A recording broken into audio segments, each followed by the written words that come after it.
ክቡር ህዝቢ ኤርትራ እዚ ናይ ወትሩ ቀዳም ኣብ ሰዓት እዚ ናባኻ ዝመሓላለፍ ፈነወ ንጋባ እዩ ንጋባ ኩሉ ግዜ ምእንተኻ ምእንቲ ክቡር ህዝቢ ጉዳይካ ባዕልካ ክትሰርሕ ዝቃለስ ህዝባዊ ምንቅስቃስ እዩ ናይ ሎሚ ርእሰ ወግዕና ኢትዮጵያ ኩሉ ሳዕ ካብ ሕልሚ ምዕምጣር ኤርትራ ዓሪፋ ኣይትፈልጥን ኣብ ንውግእ ዝዳለወሉ ኣብይ ንውግእ ኣብ ዝዳለወሉ ኢሳያሳዊ ምልኪ ንሃገርና ክከላኸለላ ይኽእል ዶ ትምርጫ እንታይ ዝብል ከም እንዕዘቦ ዘለና እቲ ግድሆታት ካብ ኢትዮጵያ ጥራሕ ኣይመስለንን ብሱዳን እውን ይቀላቀለና ኣሎ ዝዳለው ውግኣት ብምስለነነት ወይ ከዓ ፕሮክሲ ዝስራዕ ዘሎ ይመስል ናይ ህግደፍ ነገር ዘራጊቶ ዘላተ ነሓስ ፅሩይ ማይ ነይሰትያ ኮይኑና ኣሎ ምክንያቱ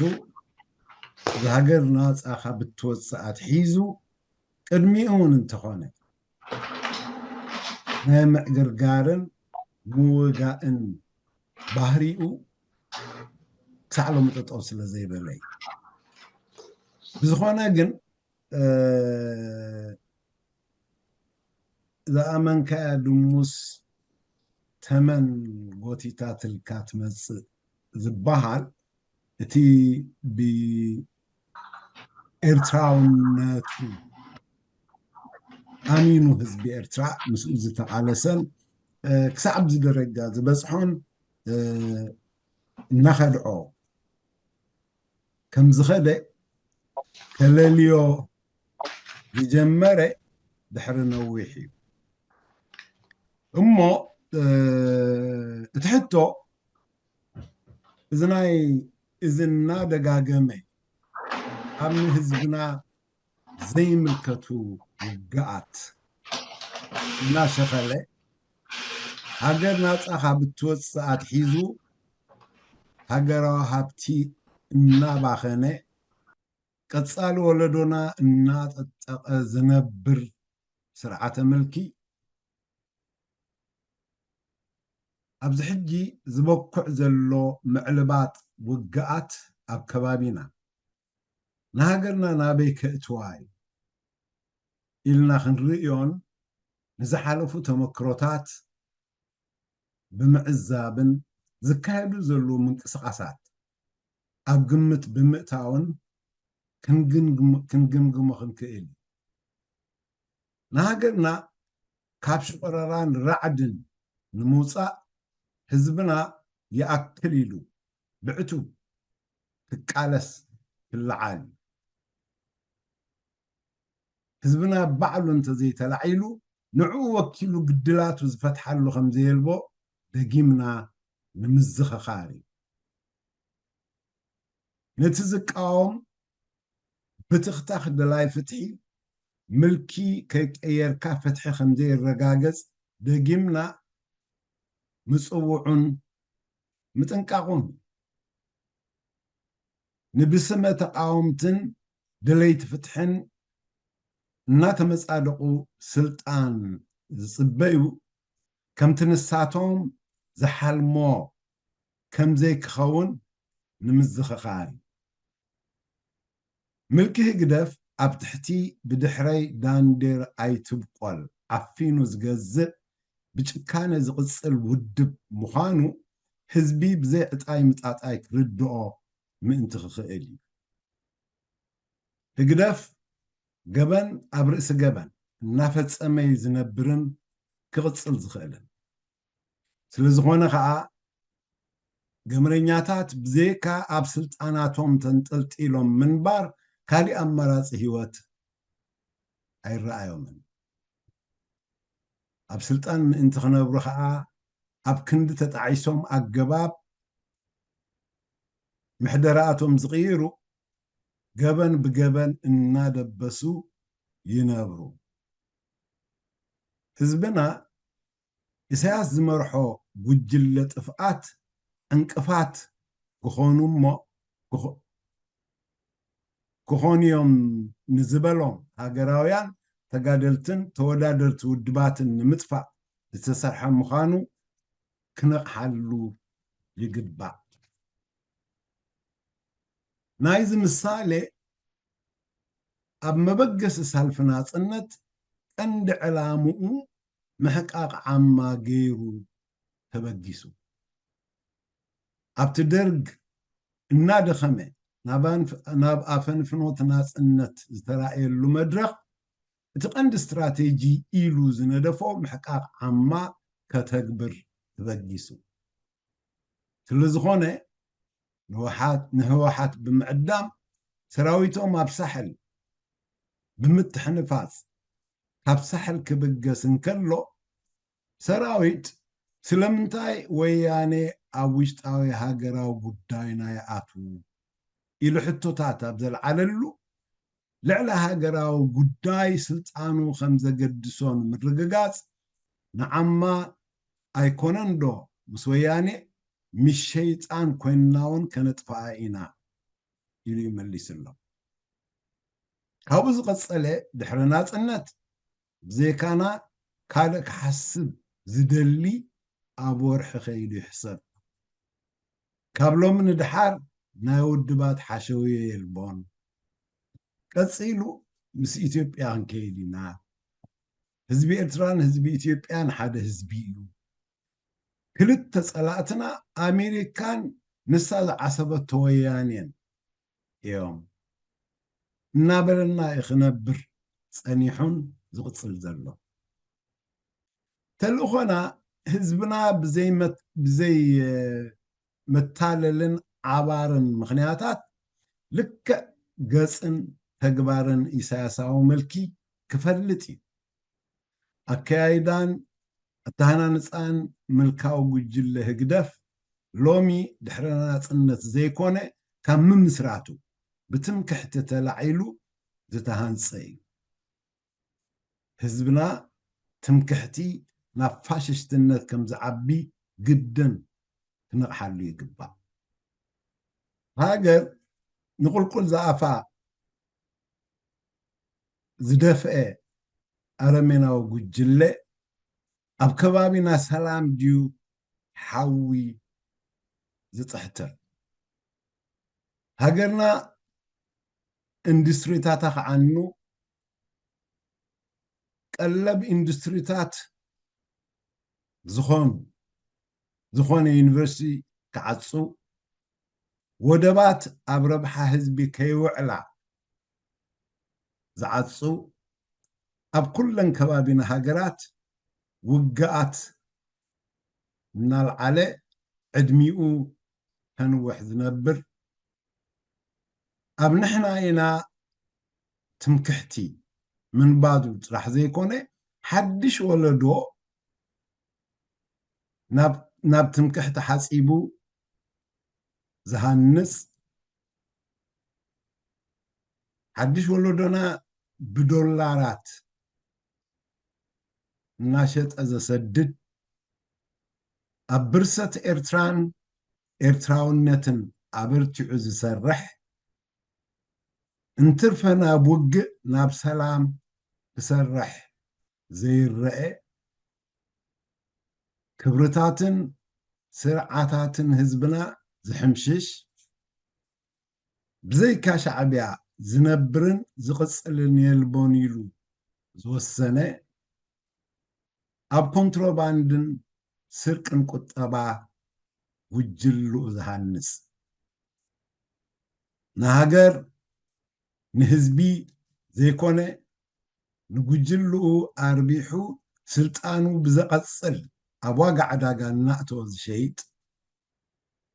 360 ዝኣኽሉ ኤርትራውያን ኣብ ሓንቲ ጃልባ ቀይሕ ባሕሪ ክጥሕሉ እንከለዉ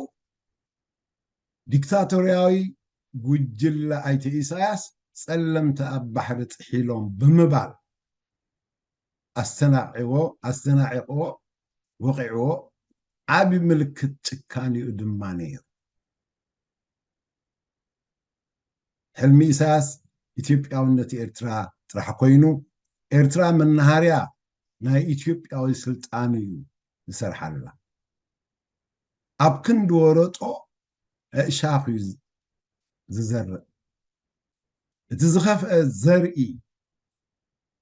ንመንእሰይና ናብ ሕሉፍ ሃገራውነት እናኸስከሶ ምኻድ እዩ ሕሉፍ ሃገራውነት ድማ ፋሽስትነት ወሊዱ ይዕቢ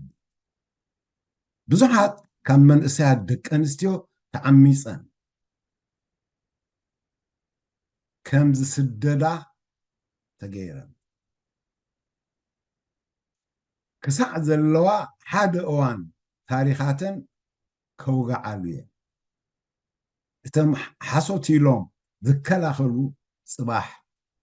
ክሓፍሩ እዮም ኣካላቶም ጎዲሎም ናብ ስልጣን ዘምፅእዎ ተጋደልቲ ብዘይ ምሕረት ተረሽኖም እዮም ቅኑዕ ሓቀኛ ታሪክ ሰወራ ኤርትራ ከይንደፍ ዝዕፍን ኣብ ናፃን ዴሞክራሲያዊን ሃገር ዴሞክራሲያዊትን ሃገር መን እዩ ዝዋጋዕ መን ከ እዩ ዝኸፍሎ ዝብሉ ሕቶታት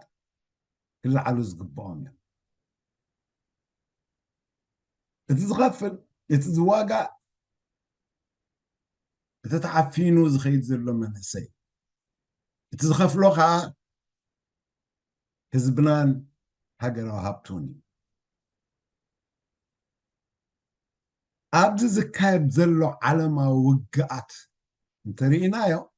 ክንደይ ናይ ጂዲፒ ግሮስ ዶሜስቲክ ፕሮዳክት ናቶም ናብ መሳርሒ ውግኣት ወይ ከዓ ብሓፈሽኡ ናብ ምክልኻል ሃገር ዝብልዎ ይውዕሉ እንተሪእናዮ ምስቲ ኣብ ሃገርና ዝካየድ እንታይ ይመስል ክንዛረበሉ ክንስተውዕለሉ ዘለና ንሳቶም ሃብቲ ንምድላብን ቁጠባ ዓለም ንምቁፅፃርን ህዝቦም እናመገቡ እናመሃሩን እናሓንቀቑን ነቲ ውግኣት የካይዱ ኣብቲ ውግእ it's not the military hardware that fights and wins the war ሰራዊትን ህዝብን ህዝቡ ብምትሕብባር ይትረፍ ፈላልዩ ዝበታትን ምልኪ ካብታ እትዋደድ ዘላ ኢትዮጵያን ነባራት ደገፍታን ዓጠቕታን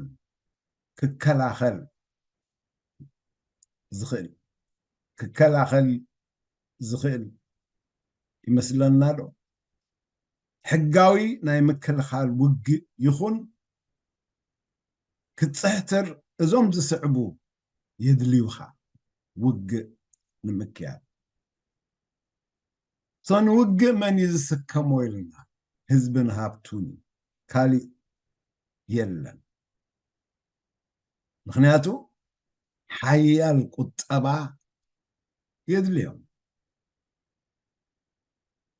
United States and the West ዘካይድዎ ዘሎ ውግእ ኣብ ዩክሬን and Israel ክሳዕ ሕጂ ንሕና ኣብኡ ንነብር ስለ ዘለና ኣብቲ ምዕራባዊ ዓለም ዝበሃል ከቢሩ ክሳዕ ክንዲ በፂሑ ክበሃል እንተዘይኮይኑ ተሳኢኑ ዝበሃል የለን ንህዝቦም እቲ ዘድሊ ቀረባት ኣለዎ ካብ ባዕሎም ኣፍርዮም ዝቕርብዎ ይኹን ካብ ወፃኢ ሸሚቶም ዘምፅኦ ከይዲ ዝዋጋእ ሰራዊት እንተልይዎም ብዘመናዊ ዕጥቂ ዓለቕለቕ ዝበለ ይትረፍዶ ብዛዕባ ምግቦም ኣብ ድፋዕ ክሓስቡ ኩሉ ኣገዳሲ እዩ ዝበሃል ንዓኣቶምን ንስድራኣቶም ቶም ኣብ ድሕሪት ዘሎ ስድራኣቶምን ብዘሓንቀቕ benefits ዝድጎም እዮም ብዛዕባ እቶም ክሓስቡ ኣይኮኑ እንታይ ኮኑ ይበልዑ ኣለዉ እንታይ ኮኑ ይሰትዩ ኣለዉ ንሕና ኸ ነቲ ህፃን መንእሰይ ኣብ ድፋዕ ንቐምጦ ዘለና እቲ ድኻ ወላዲ ኮረንሾ ኣምፅእ ጥጥቆ ምፅእ ቆሎ ምፅእ ጥሕኒ ምፅእ እናተባህለ እዩ እቲ ውግእ ዝካየድ ክሳዕ መዓስ ምስ ዝናዋሕ እቲ ውግእ እዩ እዚ ክባኽን ዝኽእል ኣሚን ክቋረፅ ዝኽእል ካሊእ እቶም ዝዋግኡ ዘለዎ ሃገራት ተማሂሩ ዝሰልጠነ ሰራዊታት ኣለዎ ከም ዝበልኮት ምዕራባዊ ዓለም ብምሉኡ እንተዳርየነ ምብራቃዊ ዓለም ሩስያ ዩክሬን ክሳዕ ሕጂ ይዋግኡ ኣሎ ዘድልዮም ዘሎ መሳርሒታት ጥራይ እሱ ከዓ ናይቲ ምዕራባዊ ዓለም ጉዳይ እዩ እንድ ምእንቲ ነብሶም ክብሉ ብኔቶ ኣቢሎም ይከላኸሉ ኣለዉ ይኸይድ ኣሎ እቲ ውግእ እቲ ሰላም ምስኣኑ እንተዘይኮይኑ ወል ከማና ጠሚ ኮረንሾ ዝምግብ ኣይኮነን ዘሎ እቲ ካሊእ ዓለም ከዓ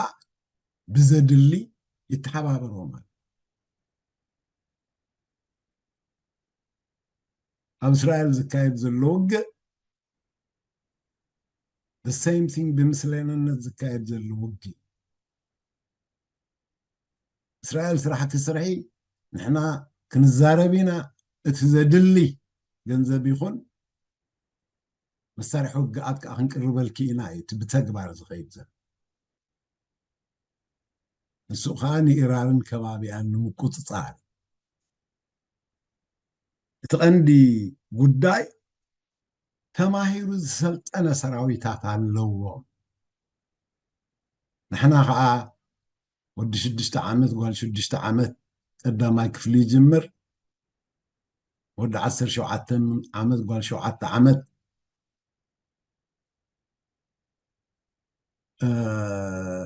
ሰዋይ ወርዱ በህፃንነቶም በታ ኣብኣ ዝተመሃርዋ ተሃበቶም ዕጥቅን መቐጣብ ድፋዕ ይኣቱ ኣብ ውግእ ይኣቱ እዚ ሰራዊት እዚ ሒዝካ ብኸመይ ክቕፅል ዝከኣል ስለዚ ልዕሊ ተፃባእትኻ ዘመናዊ ዕጥቂ ሓተካ ነቲ ውግእ ባላንስ ንምግባር እውን እንትኾነ ብደረጃ ምድላው ክንደይ ዝኣክል ሰራዊት እዩ ሕጂ ክሳዕ 128 ሚልዮን በፂሕሎ ዝበሃል ህዝቢ ክሳብ ፅፍሮም እናተዓጠቑ እንዳ ኣብይ ዝኸድሉ ዘለው ናይዚኦም ኣምሓራዶ ኦሮሞዶ ሽግር እዩ ዘለና ናይ ትግራይ ከዓ በቲ በፂሖሞ ዘለዎ ጉዳይ ከነዕርፎ ኢና እናበሉ ናብ ኤርትራ ዝጥምተሉን ዝዳለወሉን ዘሎ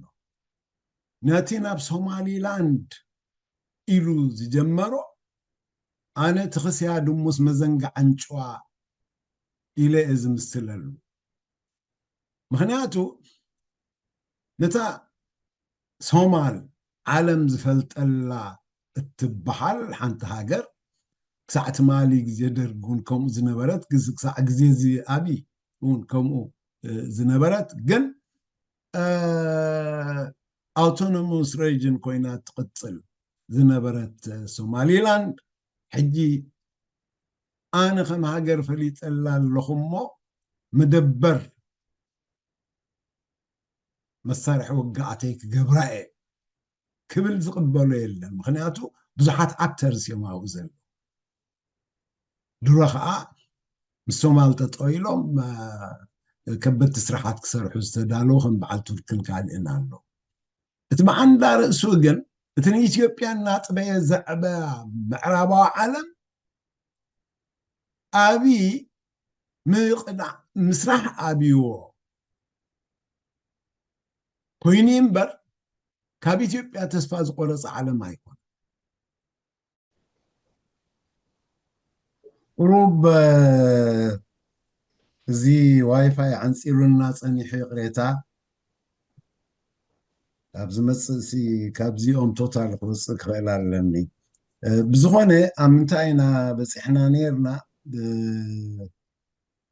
እንታይ ዓይነት ሰራዊት ክህልወካ ዘሎ ብሓፈሽኡ ውግእ ከተካይድ ክትከላኸል ይኹን ከተጥቃዕ ኢልና እሱ ድማ ተማሂሩ ዝሰልጠነን ዝተዓጥቀን ሰራዊት ታከ ይበለ ክትምግቦ ትኽእል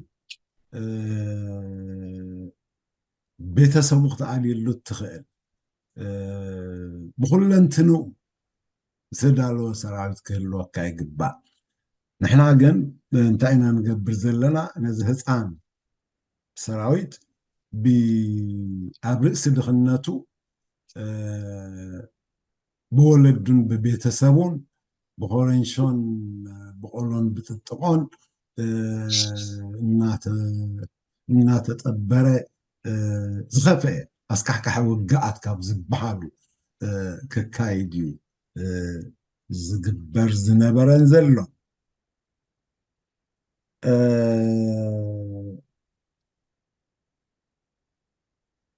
እቲ ህዝቢ ዝስከሞ ክንብል እንከለና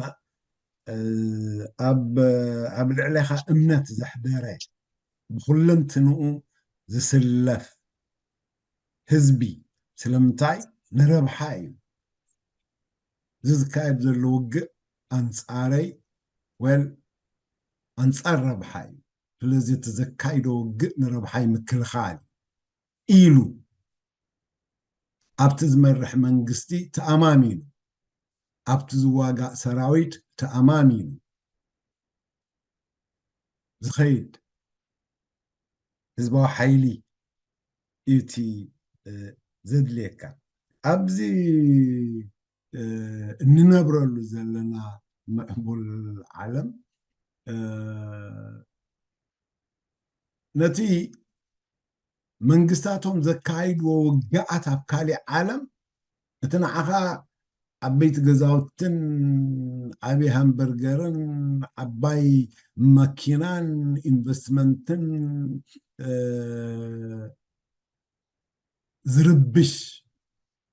ከስእነካ ዝኽእል ኢንቨስትመንት ናትካ ዘቋስል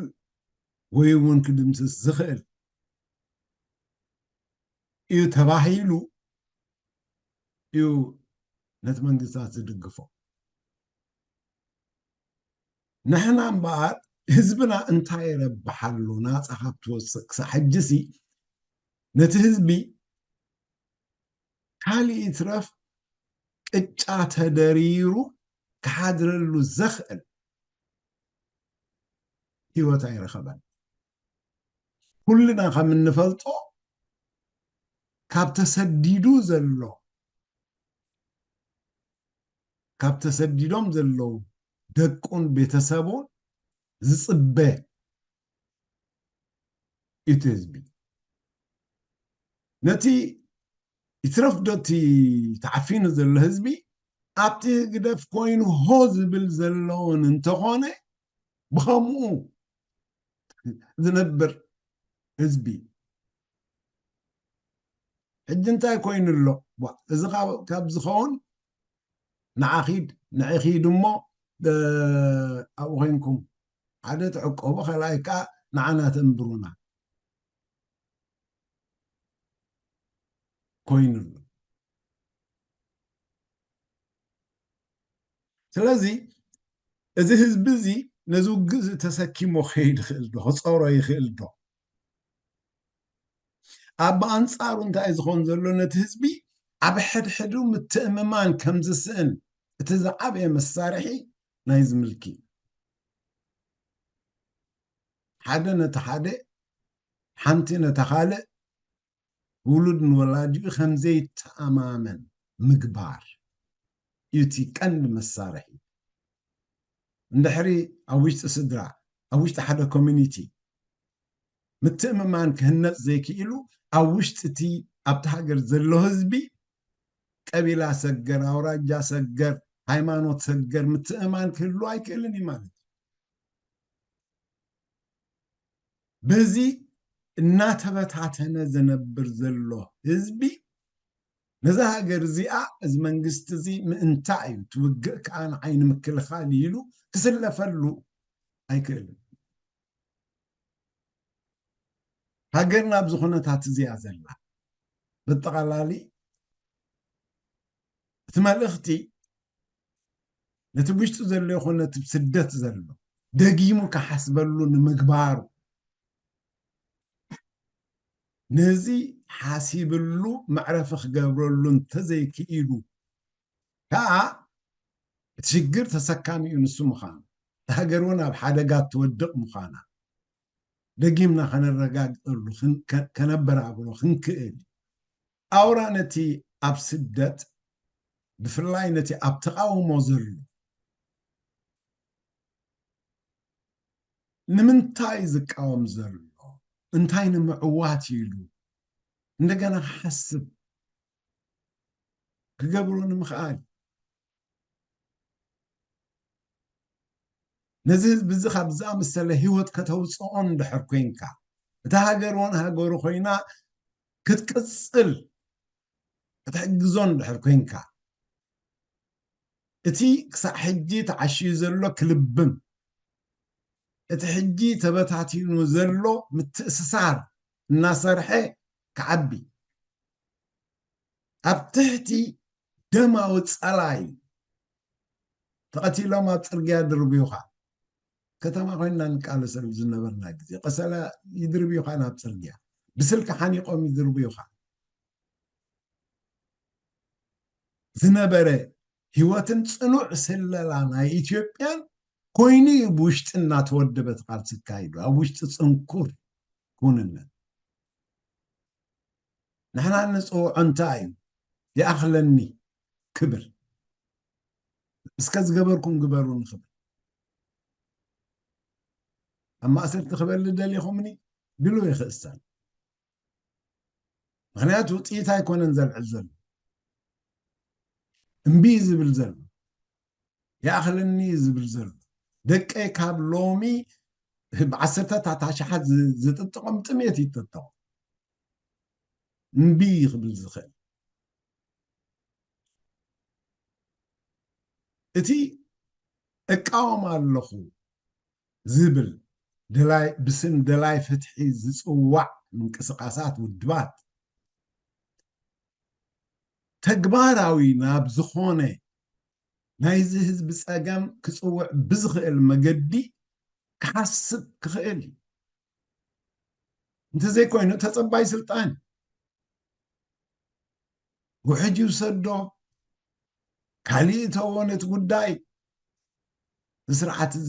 ابزل قسلو زصبي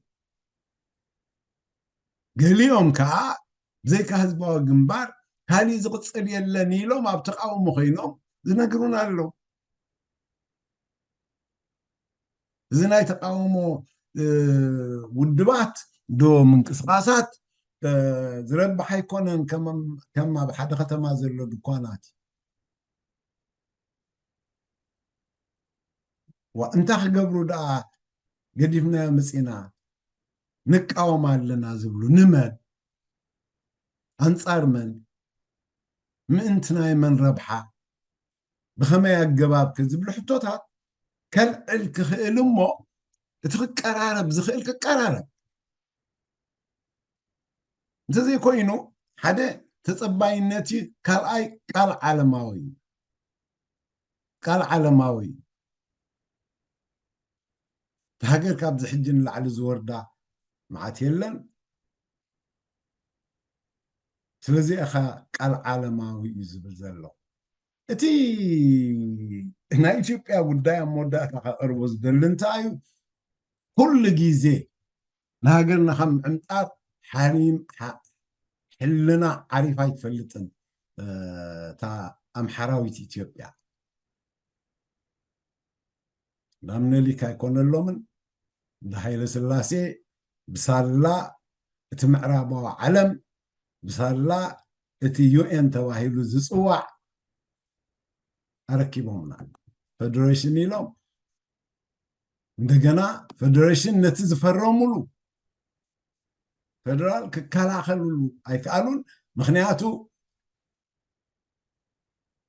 ገበል ኣብ እግርኻ ዱላ ብኢድካ እንታይ ትፈርደልካ ከም ዝበለቶ ወኻርያ ኣረኪብናካ ኣለና ስለዚ ድላይካ ክትገብር ትኽእል ኢኻ ብቻ ደኣ እዝን ኣብ ቀይሕ ባሕርን ማእከላዊ ምብራቅ እዚ ቀርኒ ኣፍሪቃን ኣረጋግፀልና ሕልሚ ንጉሳዊት ኢትዮጵያ ኤርትራ ጥራሕ ኣይነበረትን ጅቡትን ሶማልን እውን እዩ ነይሩ ኣክሊሉ ሃብተወልድ ጃንሆይ ከምዚ ዓይነት ፌደሬሽን ይፅናሕ ኣይፍረስ ምክንያቱ እቲ ካሊእ ዕላማታትና እውን ከዕንቅፈና ይኽእል እዩ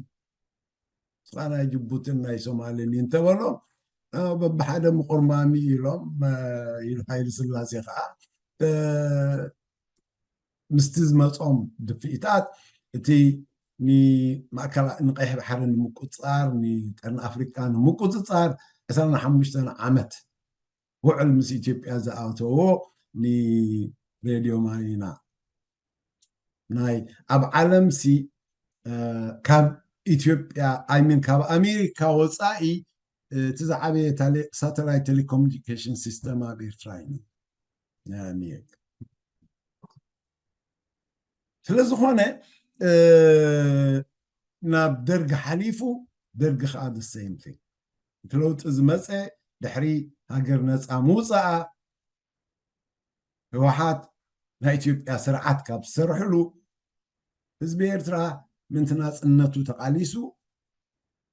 ናፅነተይ ኣውጀ ኢሉ ንፈልጠሉ ዝበለሉ ግዜ ተለዊጡ ትውዳይ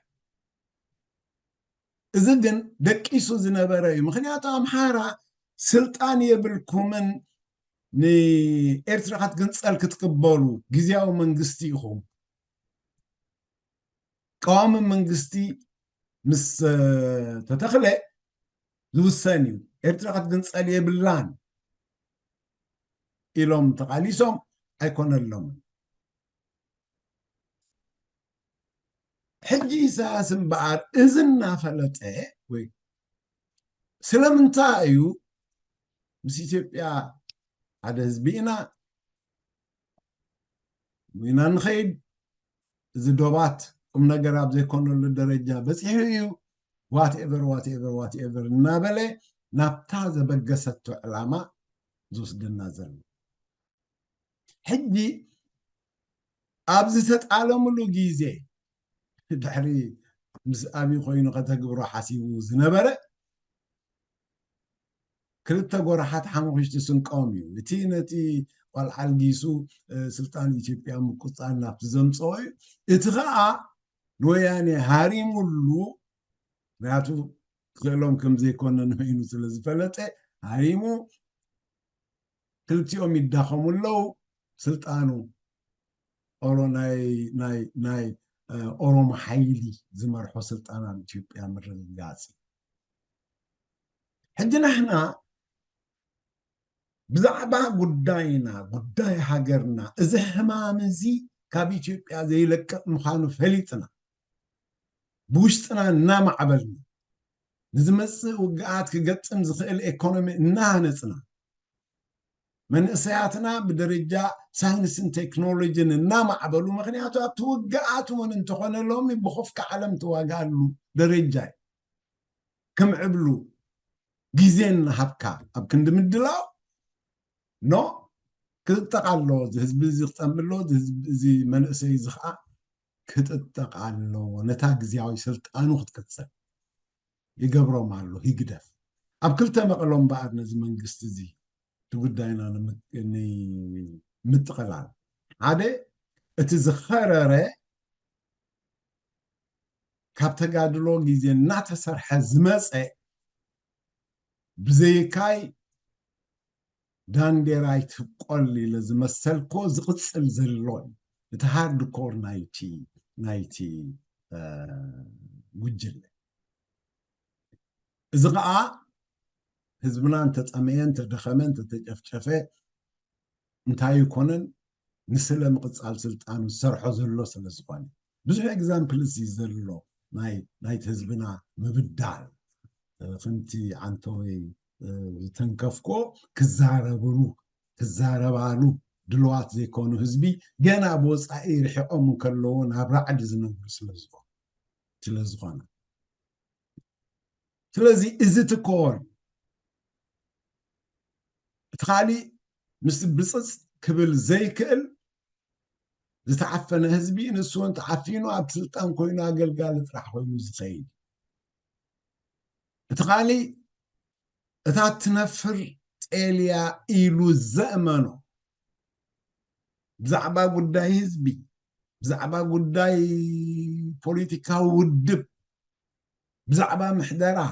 ብፅፅ ኢሉ ክሓትት ዘይክእል ኣብ ውሽጡ እውን أملاخ يو مراحل زسدل كايلو زأمنن بدون قرنا زتبلع بدون قرنا زتبلع خاء بزحات تقمتات زتسرعلو خابو بزحات تقمتات زتسرعلو دقافي جنا هنا أبكم زأمسلو خنتات كابها لنا انت أي تخدبر زقبو زي إثيوبيا تبلو نجر حجون أبرئسنا الله الدلالو يدالو زقبني أبرئسنا الله زحلفنا يا أخي أنفلتينا indiscriminately حزبي bombarded كوينو indiscriminately تحاريدو تحانيقو بتانكتاتهم تطحين عدتات تقاسيلان زي تجبريل أب بيت أمنتاتو ترشينو زي نمصنعتنا زي تجبريل إزيو تكبار نايتام حراويت إثيوبياني جي بأم حرابيلو تاكتيكالي ني أبي تشالنج نمقبار ديو ويستعدامي تعلامو نمعواتيو بسمحرا أم سلطانا أم معتاقا أم سرافن زركا إزي أصبيقنا خنريوز قبعنا اتتقاومو بعلو أصبيقو ريئيو مزينو انتاي ستيبو سدالني نمبال حباراو زته كالي اترف حباراو زته حموش تبتي هالو عسر تبتي هالو حنت بتي هالو whatever it is اسكي سقمت خنوس دلو زقبعنا يمو نزعته أبزبل درجة بس حكرل وكلنا ناي حزب خرجادس أبزخل له درجة بس حكرل كم تولدنا زبلو حنتيا زي اليوم سي تحدق له اللي تحد كج اللي يبلومو جنك أبتحجزا خاينورو سلازم أنت تحجزا ما أنت تهزب تحالي له هزب أنت اللي يوكا زحمك مع أنتها زقرت حما يوزع حلف زلو هزب ولدون أنت اللي يوكا ما أنتو إتهاجر أنت الجسنات راحنا هزب زي سرح سرح زخل أم بال بصح كان كالي بسودان زمسألنا قدالو سلام أنت يوم ناي حمتي حيلتاتنا بإرتراعات يوم نتوم أبو السلطان زنورو سوداناويان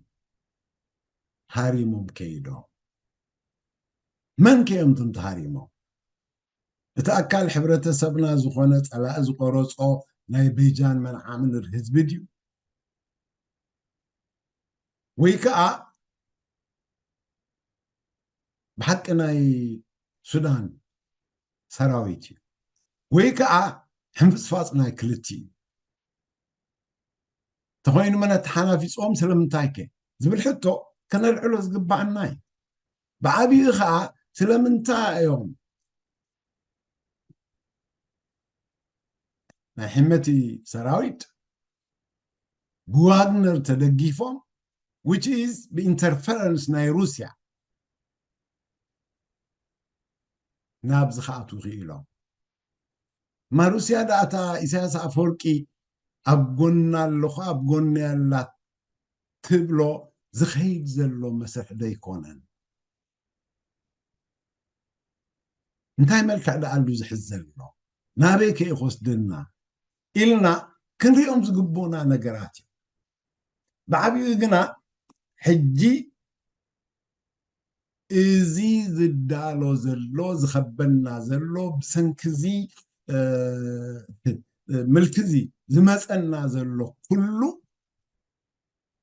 ባዕሉ ንባዕሉ ነሳ ስልጣኑ ክብል ነታ ሃገር ክከላኸለላ ይኽእል ዶ ካብ መን ከ እዩ ዝከላኸል ብኸመይ ከ ዝብሎም ክንመያየጥ እዩ ናይ ሎሚ ዕላማ ኣነ ኣብዚ ወዲእ ኣለኹ ስለዝኾነ ናብ ገዛ ሕቶታት ክለዓል ርእቶታት ናፃ ርእቶታት ክወሃብ ገምጋም ክወሃብ ገዲፈ ኣለኹ የቐንየለይ መን ኢኻ ብቴሌፎን 1770 ኣቲኻ ዘለኻ ኢድ ሓፊላ ኣላ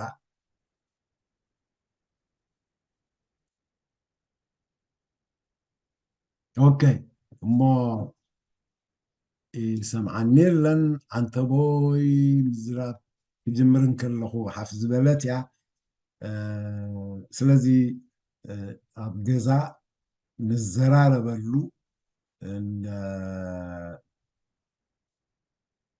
ሎሚ ዘይተዘራረብናሉ ሎሚ መልእኽቲ ክነሕልፈሉ ዘይከኣልና ርእሰ ነገር መዓስ ክንዛረበሉ ሓፊርና ፈሪሕና ስጋእ መጋእ ኢልና ክንሓልፎ ንኽእል ኮይኑ ኣይረኽቦን ስለዚ እቲ ገዛ ክሳተፈሉ እቲ ከቕርቦ ዝፀናሕኩ ምናልባት ሕቶታት ኣብኡ እንተደኣልዩ ወይ ርእቶታት ኣብኡ እንተደኣልዩን ክቐርብ እደልዮ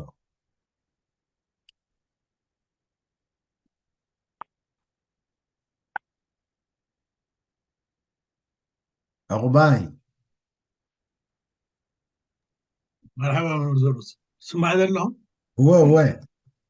اوكي سلامات اخوات عندنا منزورو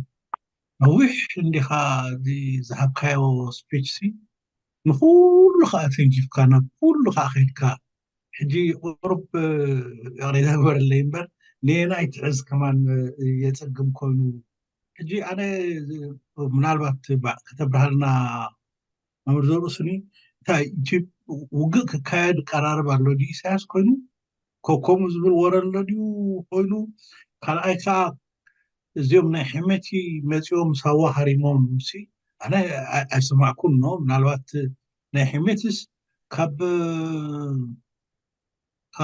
መደኒ ዘለውስ መደኒ መፂኦም ሳዋ ኣትዮም ሃሪሞም ክምለሱ ገለ ኣይከኣልኒ ከምኩን ዝብል ዘለኹ ገለ ናይ ቦምባታት ደርቢኻ ምኻድ ክግበር ይኽእል እዩ ዋላ ሓንቲ ግንሲ እተን ከተረጋግፀልና ምናልባት ኣብቲ ዘተኻ ዕትብ ኢለ ከኣትወስ እንታይ ኣብ ኤርትራስ ውግእ ክኽፈት ምስ ኢትዮጵያ ድዩ ዝበሃል ዘሎ እቲ ውግእ ምስ መን እዩ ምስ ትግራይ ድዩስ ውግእ ምስ ዓብዪ ድዩ ከመይ እዩ እቲ ኣይተረዳእን መብዘሩ ኣነ ሬታ ቴንክ ዩ ኖ ፅቡቅ እቲ ውግእ ምስ ኢትዮጵያ ኣብይ ባዕሉ ነጊሩና ድዩ ብስምምዕ ይኹን ብሓይሊ ባሕሪ ኤርትራ ክንሕዞ ኢና ክንቆፃፀር ኢና ኢሉ ባሕሪ ክህልወና ኢሉ ወደብ ክህልወና ኢሉ ንባሕራን ንወደብ ጥራሕ ዘይኮነ ከምቲ ወደብ ዓሰብ እንብሎ ኖ መሬታን ባሕራን ዘረጋግፅ እዩ እቲ ዘቕረቦ ድሕሪኡ ምስቲ ዝቐርብ ዝነበረ እንታይ ደብሉ እንታይ ደቢዶ መቐየር ነጥቢ ንሶማሊላንድ ተባሂሉ ተላዒሉ ኣብ ቀጻሊ ሶማሊላንድ እቲ ዝተሰማምዑሉ ከምቲ ኣብይ ዝበሎ ከም ዘይኮነ ተዛሪቦም እዮም ወደብ ክጥቀሙ ደኣ እምበር መደበር ወይ ከዓ ማዓስከር ሰራዊት ከም ዘይተሰማምዑ ተዛሪቡ ስለዚ እቲ ቀንዲ ዕላምኡ ንሱ እዩ ካልኣይ ቅድሚ ሕጂ ተቂሰያ ነይረ ናይ ኦሮሞ ካርታ ክሳብ ደንከልያ እዩ ንደንከልያ ደቡብ ደንከልያ ዓሰብ ከባቢ ዘሎ ደንከልያ ዘጠቃልል ናይ ኦሮሞ ካርታ ስለዚ ብደረጃ ክልል ከምዚ ካርታ እኳ እንተረኣይዎ እቲ ቀንዲ ዝስራሕ ዘሎ ግን እቲ ዶሚናንት ኣብ ፓወር ዘሎ ይኹን ብደረጃ ህዝቢ ይኹን ብደረጃ ሰፍሓት ይኹን ኦሮሞ እዩ ስለዚ ናምሓራ ሰባቢርናዮም ዓይሽናዮም እቶም ዝገዝኡና ዝነበሩ ናብ ዘይምለሰሉ ደረጃ በፂሕናዮም ዝብል ዘሎ ናይ ኦሮሞ መራሒ which is መን ሽሙ ብኣፉ ይዛረባሎ መን ኢኻ ትብሎ እዚ ኣብይ ማለት ስለዝኾነ እቲ ኩሉ ናይ ኣምሓራ ካብ ጎጃም ፀሪግናዮም ኣለና ካብ ጎንደር ፀሪግናዮም ኣለና ሕጂ ከዓ ኖርዝ ወሎ ኣብ ምቁፅፃር ኣለና ዝተረፎም የለን እናበሉ ቀዳማይ ስጉምቲ እዚ ካልኣይ ስጉምቲ ከዓ ናበይ ምዃኑ ናብቲ ሕልሚ ናይ ኢሳያስ ምዃኑ ንህዝቢ ኢትዮጵያ ረጋጊፅሉ ብሓደን መሬትን ክህልዎ ምዃኑ ንዕኡ ንምትግባር እዩ ክኸይድ እቲ ዝሕመ ምስ ናይ ኣምሓራ ጉዳይ ተወዲኡ ምስ ትግራይ ኮይኑ ኣንፃር ኤርትራ ምቅላስ ምውጋእ እዩ ዝባሕሮም ንምርካብ ማለት እዩ ኣብኡ ጠጠው ዝብል እውን ኣይኮነን ግን ወያኔ ክሳብ ሕጂ ንሕና ኢትዮጵያ ክሳዕ ዝኾንና ስራሕ ፌደራል እምበር ናትና ስራሕ ኣይኮነን ኢሎም ደጋጊሞም መሊሶም ስለዝኾነ እዚ እቲ ዝኸይድ ዘሎ ጉዳይ እዩ ነዚ ዝድግፎ መን እዩ ኣብይ ብሰንኪ ኣካያይድኡ ደኣ እንታሽሙ ይኾኖም ምእራሙ ምኽኣል ዝስእኑ ዘለዉ እምበር ዝሰርሕዎ ዘለዉ ኣሜሪካን ምዕራብን እዮም ብፍላይ ከዓ ኣሜሪካ 10 ግዜ ናብ ኢትዮጵያን ዘመላልሶ ዘሎን ማይክ ሃመር ብዛዕባ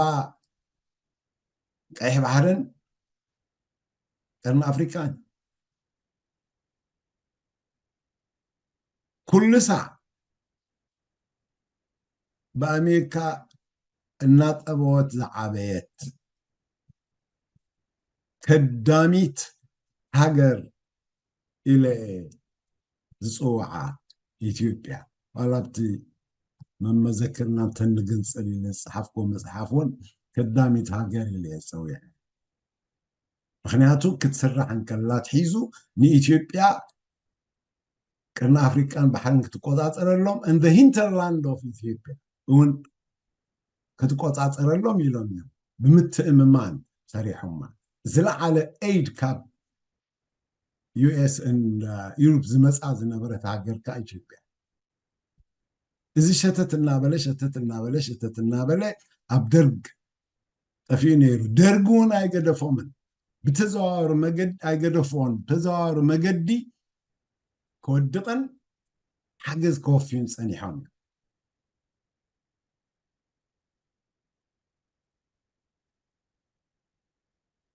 ናይ ኢህወደግ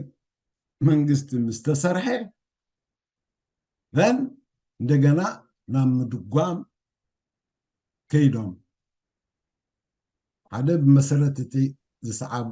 ዝሓዞ ቁጠባዊ ጉዕዞ ክልተ ኣብቲ ከባቢ ናይ ኣሸበርቲ ምንቅስቃስ ክቆፃፀሩ ንክኽእሉ ኣንደር ዩኤን ይሰርሑን ይኽፈለሎም ስለ ዝነበረን ሕጂ ብኣብይ ግዜ እቲ እዚ ግበር ንሱ ሰልዲ ይልምኖም ኣሎ እዚ እንተጌርካ ኢና ንበካ ዝብሎ ዘለው ሓደ ካብኡ ሰልድኻ ብ10 ዕፅፊ ውርዶ እዩ ምክንያቱ ማርኬት ዘሎ ብላክ ማርኬት እዚ ንስኻትኩም ትብሎ ዘለኹም እዚ ኣይመጣጠንን እዚ እንተደኣ ክገብር ክኢሉ እተን ዝደልየን ቢልዮናት ኣቅሪቦም ደሎ ኣበይ ይኸውዕለን መሳርሒ ኣብ ምግዛእ ንሶም ከም በኣር ካበይ ዘምፀን ዩናይትድ አረብ ኤሚሬትስ ምስኦም ተሰሊፎም ኣሎ ኢትዮጵያ ብኢትዮጵያ ቢሎም ናብ ሕመቲ ሰራዊት ሕመቲ ይኸዱ ኣለዉ በቲ ምዕራብ ባቢሉ ዝጀመረ ከዓ ናይ ሩስያ ዋግነር ሩስያ ዝተቆፅረ ሓይሊ ዋግነር ከዓ ሱዳን ኣትዩ ኣሎ ከምተን ኣብ ካልኦት ምዕራብ ሃገራት ኣትይዎ ዘሎ ስለዚ ንሕና ኣበይ ኣለና ናበይ ገፅና ዝብሎ ክንሪኦ ዝግባአና እዩ ኣብ ከምዚ ዝኣመሰለ ወጥሪ ብዛዕባ ውግእን ሰራዊትን ክንዛረብ እንከለናስ መን ማለትና እዩ ብኸመይ ማለትና እዩ እዚ እቲ ዝረአ እታ ካልኣይቲ ሕቶ እንታይ ነይራ ኣቕባይ ካልኣይቲ ሕቶ ናይ ሱዳን እያ እዚ ሕሜትስ ንሳ ናብ ኣብ ሳዋ ይበልኩን ኣብ ውሽጢ ኤርትራ ኣብ ውሽጢ ኤርትራ which is ውሽጣዊ ዶፕ ናይ ሱዳን ሰጊሩ ማለት እዩ ውሽጢ ኤርትራ ዝዕለሙ ዝነበሩ ስለዚ ከም ዝበልካዮ ናይ ደባይ ውግእ ስራሕ ሰሪሖም ምኾኑ ህዝቢ ሃረንደዋ ክሳብ መደን እንዲዝበፅሕ ስለዝኾነ በየን እዮም መፅኦም ብደቡብ ድዮም መፅኦም ብምዕራብ ድዮም መፅኦም ወይስ ብሰሜን ብበዓል ዱርደብ ድዮም መፅኦም ክሳብ ሕጂ ካብዚ ነቒሎም ናብዚ ሃሪሞም ዝብል የለን ከምዚ ተገብረ ጥራሒት ዝንገር ዘሎ ግን ብሓፈሽኡ እቲ ቅልውላው ናይቲ ከባቢናን መልክዑን እየ ዝዛረብ ዘለኹ ማለት እዩ ሕጂ ተመሊስካ ዶ ትኸውን ቁፅሪ ቴሌፎን 1770999 ታኢድ ሓፊላ ዘላ وين أنا ممر ذرو سمعنا لها جمال هو خليني كنيهم كلاتكم روحوا سودامت كم يكني جمال السلام محمد رهوة أنا صبور لهم فاتم كمين لهم مسجنو طفي كان غنيها حكرايها بحلف السمون ناي سميرة قداي ميرو حتى يصير زخونة بكاليفورنيا يعني رأي. أنت أخوينا سميرة. خطوات عارفة. أنت هاي تبل. يا. من السماء يوارث برحمة. آمين. آمين آمين جمال حواي. هو أنا أنت يا أخي بالدليل يغني لي تعدل الذهب كاني. بزح الطابخة تقرب نيركا بزح قلبتن جزين دخامن كم زو فخلو دما يرداني تنعي سمعن زرلوغن زرب زرلو زربا دقاجينا زيا كاتشي تأخيبا ساتفا زرلهم بسبوتوت ሓድሽ ነገር ኣይንርእን ዘለና ሰማዕትና እውን ካብዞም 10 ንበፅሕ ኢና ብዙሕ ግዜ ዝርዮ ቅድሚ ሕጂ ሓደ ሓሳብ ኣቕሪበ ነይረ ናይታ ማኒፌስቶ ድሓን ኣበይ በፂሓ ክፈልጥ ኣይክእልን ሕጂ ከም ዝመስለኒ ግን ብመልክዕ ሰሚናር ዘይንገብሮ ዝነገር ኣብ ውሽጥና ክእለት ዘለዎም ኣሕዋት ፎርሹር ኩሉና እዮም እንተዘይብልና እውን ካብ ደገ እንዳዓደምና بملك السمينار متن قبرو 15 minutes 20 minutes أستمروا ذهبنا انتي كحجزنا خيل لذي تكبابنا إريترا هاجرنا زلو عودوا وجي يخين زلو بنا إسرائيل قداي بنا كحبار قداي بنا أفريقيا قداي أجي نزلنا جرزي كم مصنعة خوينو نحد خبانان تزوهبو تي geopolitical problems سناي كان أفريقيا زمصو سعبين نسخم حاتتان تنقرب انت نخيل كم انت دعجرنا زبوز السماعة تغركب نخيل كم كلاي على السناي سمينار تاريخنا إريترا إذا حدش ولدنا أب جل إنترفيو خريو كله وي أب يوتيوب كسمعهم كله أبي يوم نيرو ميليز جرمني حكي يدما تاريخ إريترا يفرتنهم نحد هزب خطط فوتون كات قدم يسقون تتجبرو تاريخون بحلون كتطفول لك ترعت إسياز دما كمو سلز جبريو أتفي وزلو زعبا أب سساتات أب حمساتات أب 4 زنبر نجرات بزح تاريخات له التحدي شو لنا جم أيفوتوني كوربو زخول السبات اللون هذا هو أنت زي لنا وندلي زي أحد كان عايز أعرف السمينار مقبرنا أميرنا يزبر كم سال سيتي حجنا حميتي الكا تبهيلا نيرا بحد الزاي أنا كتاتولي تنيوس أي راهن كساب حجي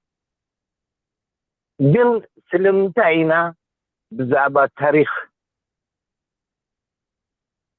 ناي ثورة إريتران كله كونتات ناي السودان زي نقرب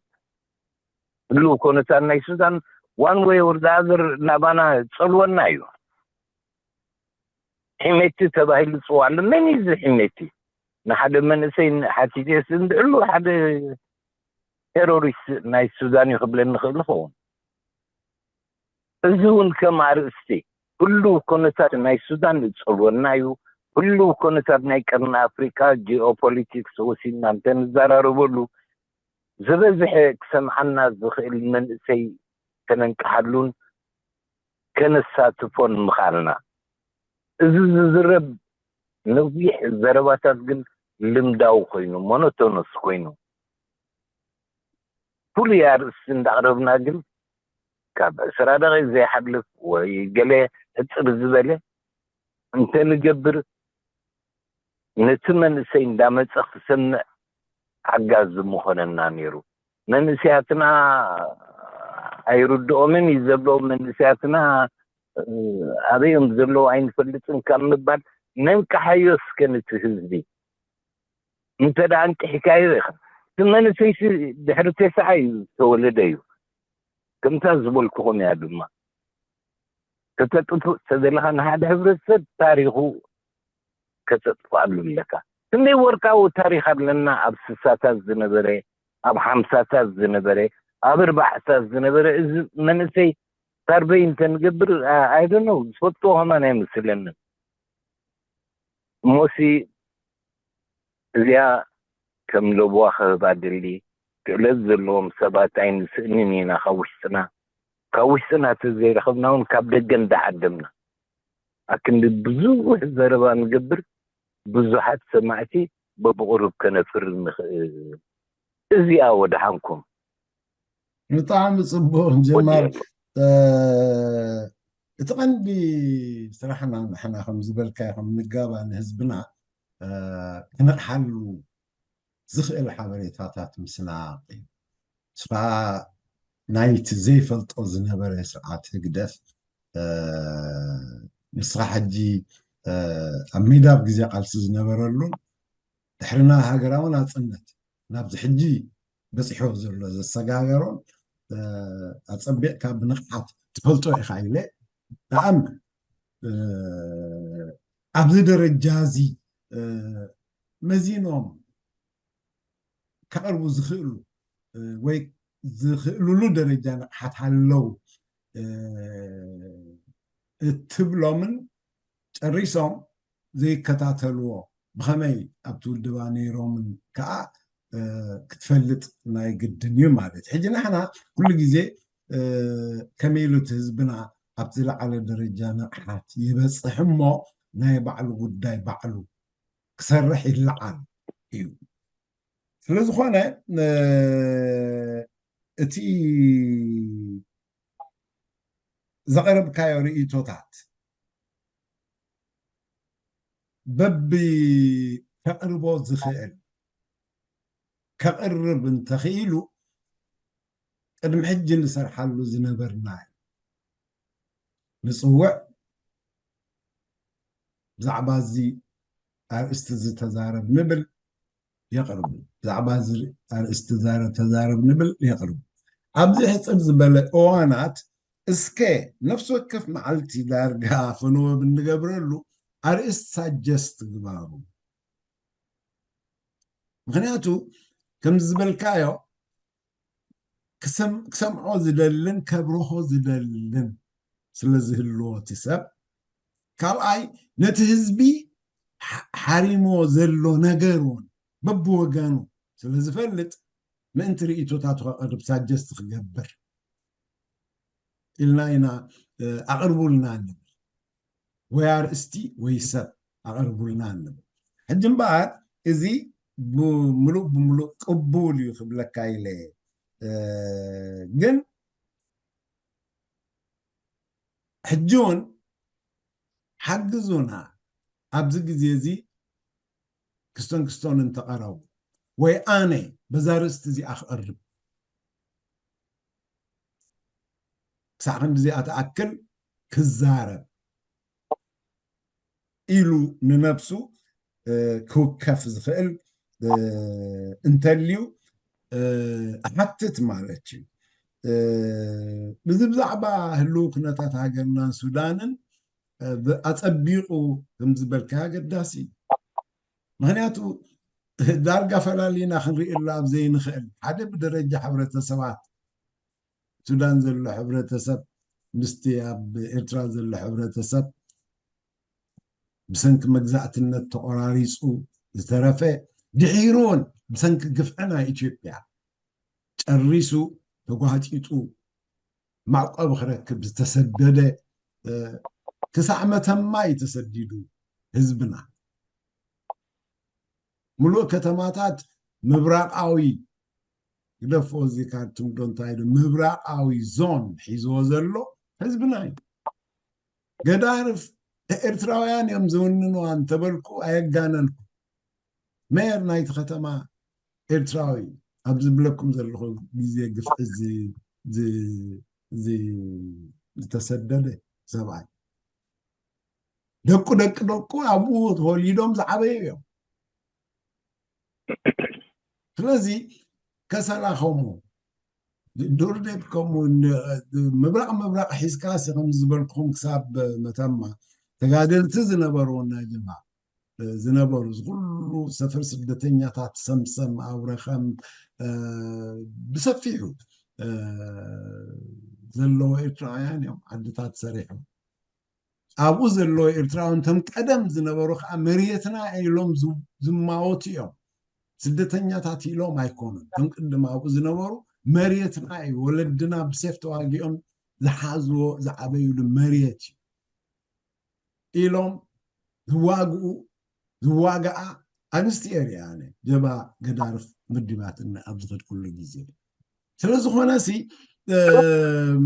كم كال أي تهاجرنا إنا النري السودان لعلو كله إذا خوينو ናይ ቃልሲ ቦታና ስለ ዝነበረ معقب حزبنا ስለዝነበረ ሕጂ እውን ኣብ ስቃይ ወሪዶ ህዝቢ በታተና ኣሎ ፍቅድኡ ካብ ወፂና ኢትዮጵያን ኡጋንዳን ኣብዚ ናብቲ ይሓስር ኣሎ እምበር እዚ ነይሩ ኩነታት እሞ ሳጀስት ንግበር ኣነ ናብ ዝመፅእ ዘሎ ቀዳም ንምሳሌ ሎሚ ዕለት 4 እዩ صباح قدام كهلو يمناي كونن كاب صباح قدام سمون سبات دوي لخزار جمال بزمرص كايو ارستي نتي غزي تخقرب تخيل دو نتي حزبي يقدسو يتبلو دل يخون مخنياتو تمزبلكايو نخالقوت سكي I'll give you 20 minutes وكأن خلت سبات 30 minutes each قبل كلمنتي do you have any subject حج انت زي بالكا حبرني وانا تقبلت كيفنا يا جمر زلويلي حراي كم يريوا زيا ريتو زيا غزا مبر كما من جمر نجبر نخرينا يا بدرجة سمينار ما بالك تقبلها اللخو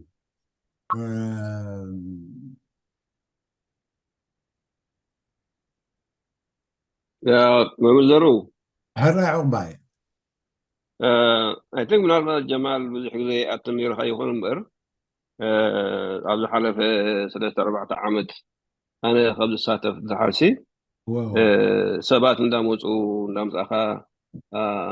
جربني ريو بزح كواي يكون مبر فلاج حلف عامد بزح سبات مسيو نيروم يوم كم بالبروفيسور من قصاب وزته سلازي سي حد شيء يكون أنت سبات نمسا كم زبل كايو منالبات أبز هجي زي ولا تنكم كل سباسي أبزح مداتات سلازلو أكل مداتات قاعد تعدي من موت سلازلو أكل مداتات أبزح مجلسات سلازهابو ناتهم لجنا عدي من كامس أمريكا بون بزح أنا لا يكون إنسان تايب بجزء ناموس إدارة برلو جن تدبلو جن حسب كون يخلن يقبرني ريو أبزي ونموس نيرو كمل مالتي في حبر سلطة الأخوة كم زول كايجن وزح جزيون ذرو رستتاليو تحبر صولهم وريش حسبهم تقولون بس حبري تاون تصحبوا خاص لذي حدش نقرأ يكون مالتي تسمر كابن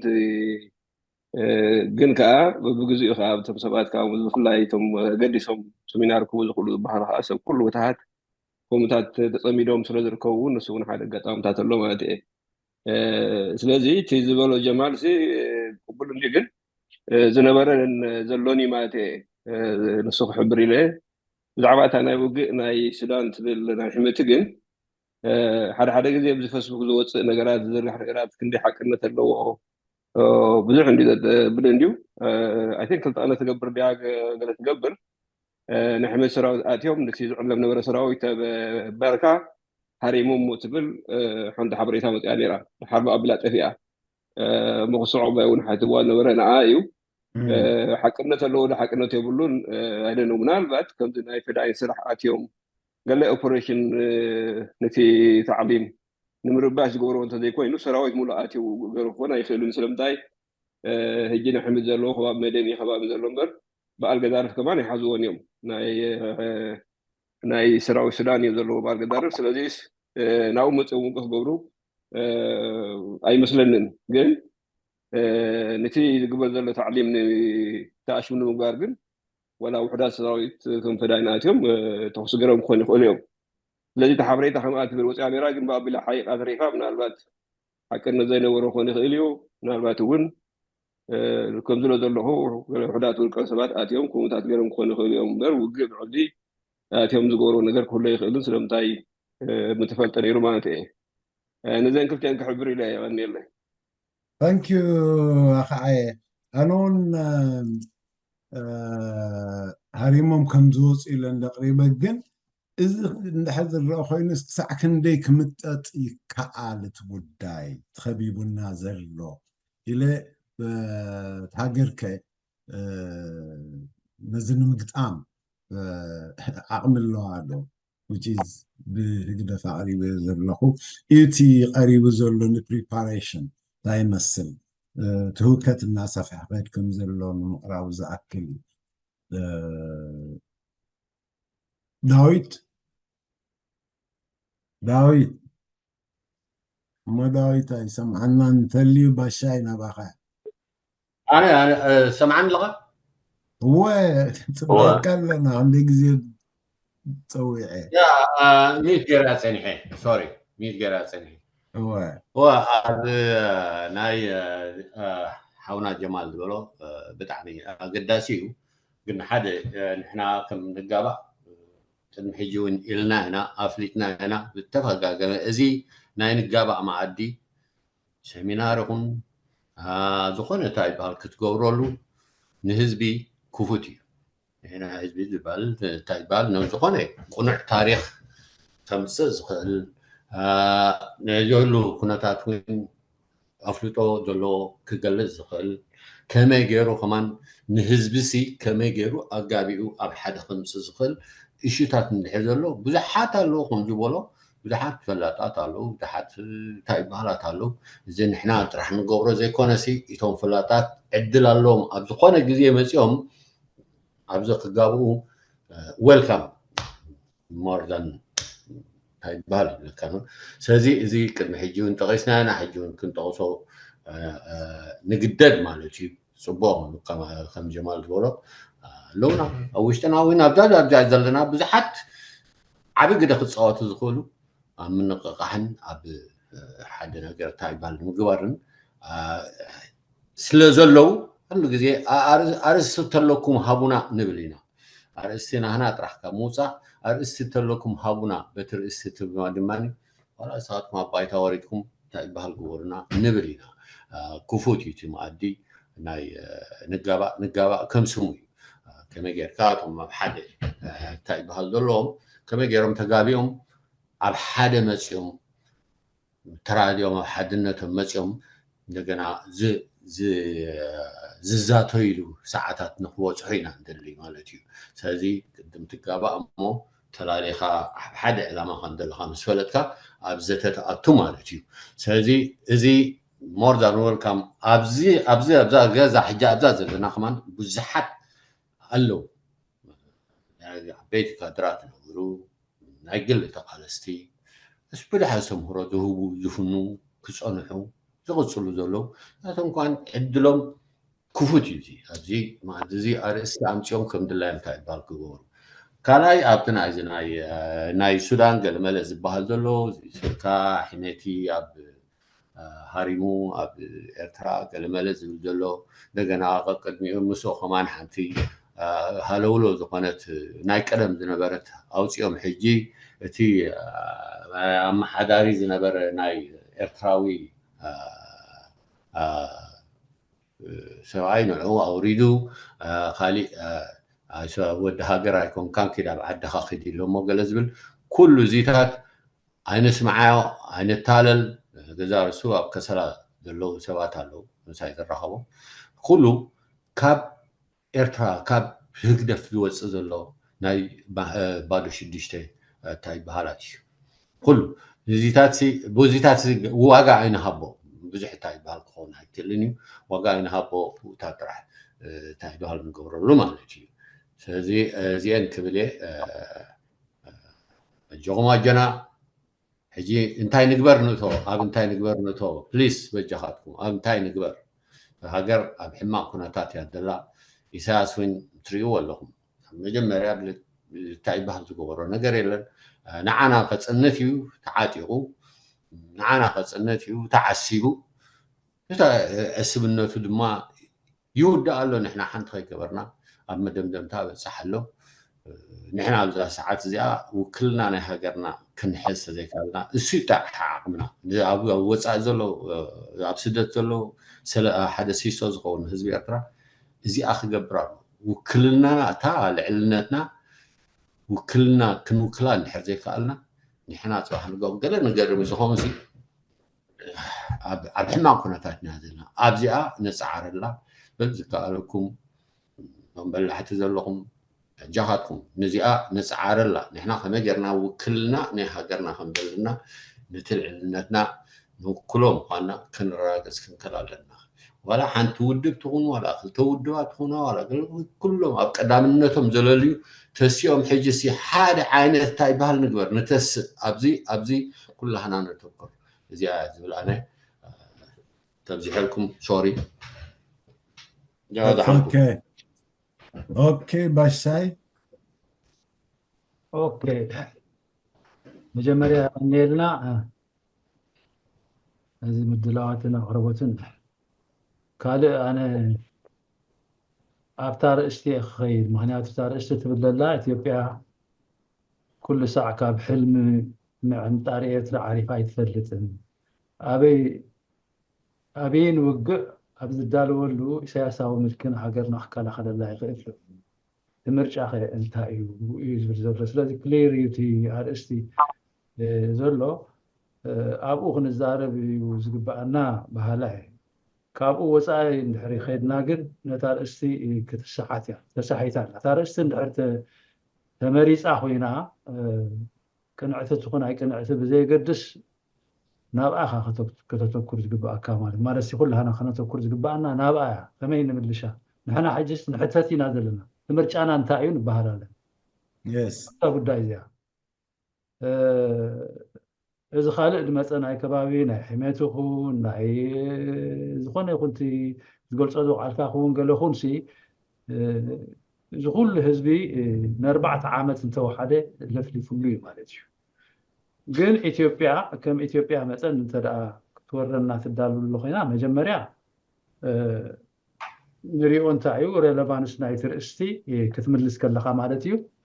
እንታይ እዩ ሬሌቫንት ድዩ ኣብዚ እዋን ነዚ ምልዓሉ ምስቲ ኦብጀክቲቭ ሲትዌሽን ናይ ኢትዮጵያ ዘሎ እንታይ ኣሎ እቲ ኦብጀክቲቭ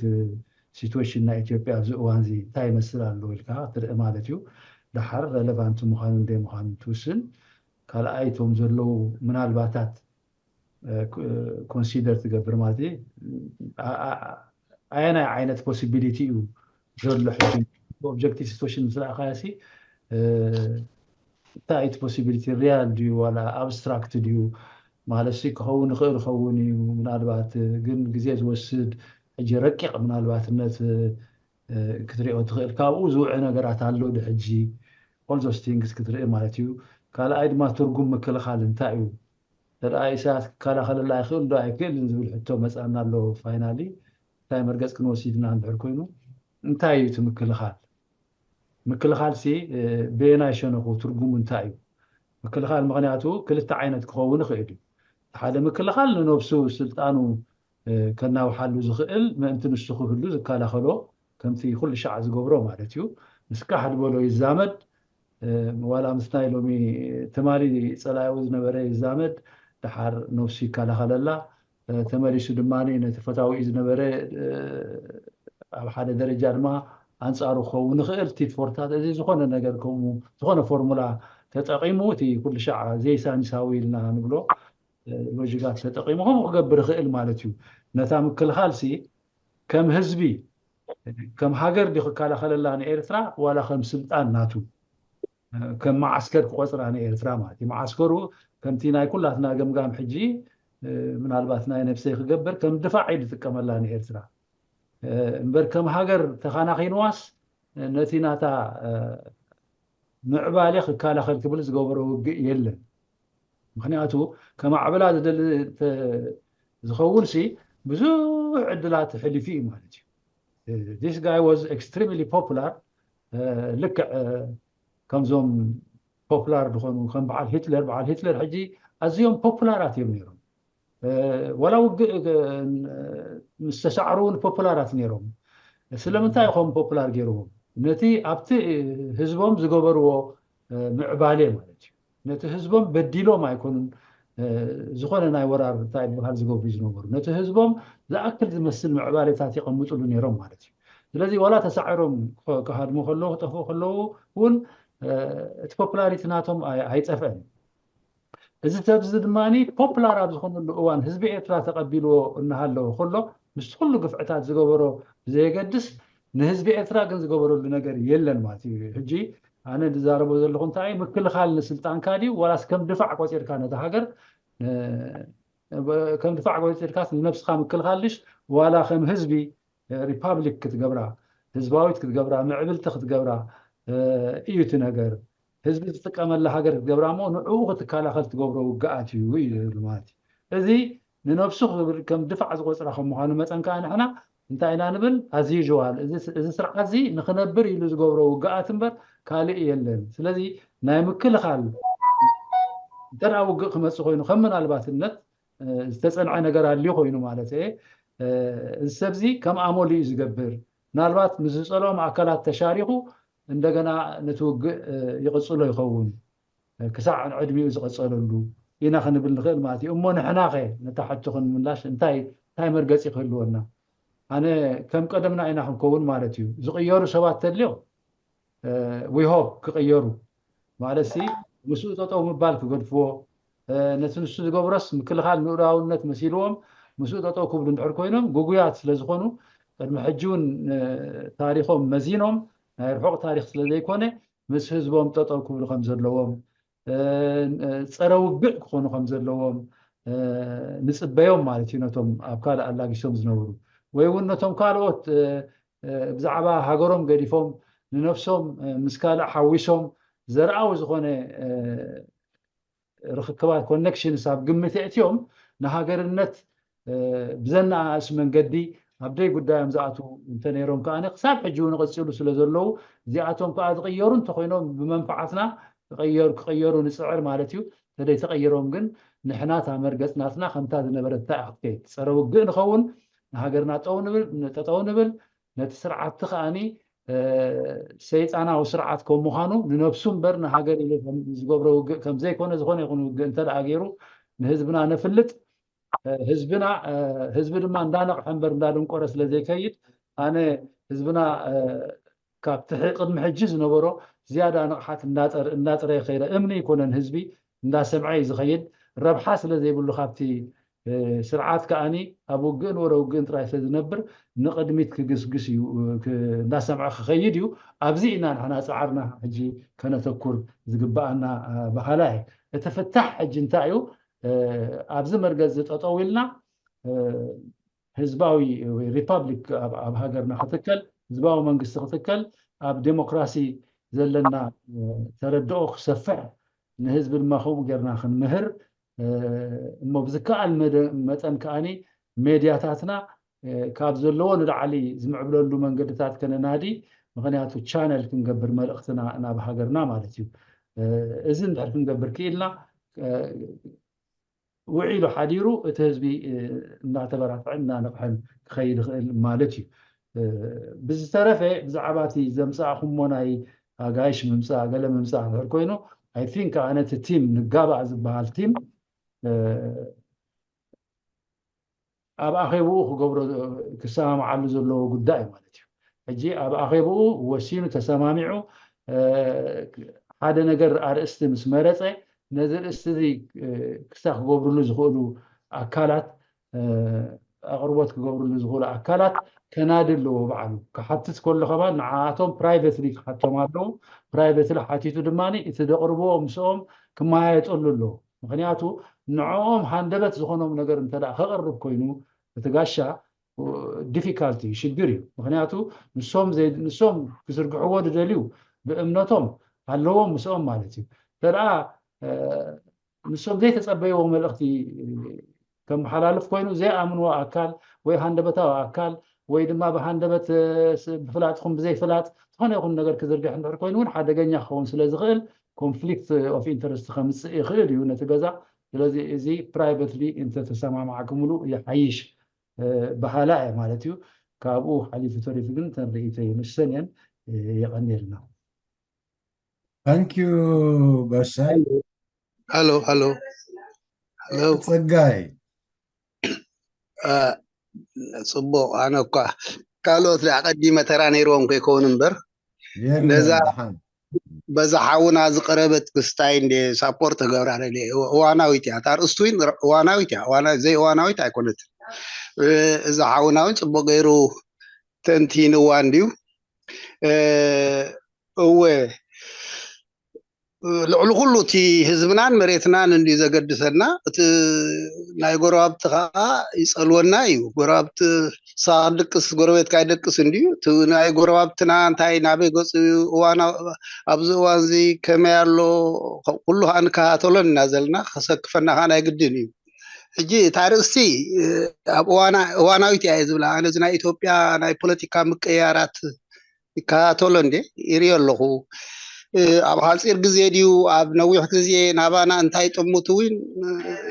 ነስተባህለሉ ኣለና ሕጂ ኣብይ ኣሕመድን ኣብ መንጎ ናይ ትግራይን ናይ ደሓን ዝኾነ ልዝብ ይመፁ ኣለዉ ወያነ ዕዮ ገዛ ናቶም ኣለዎ እንታይ እቲ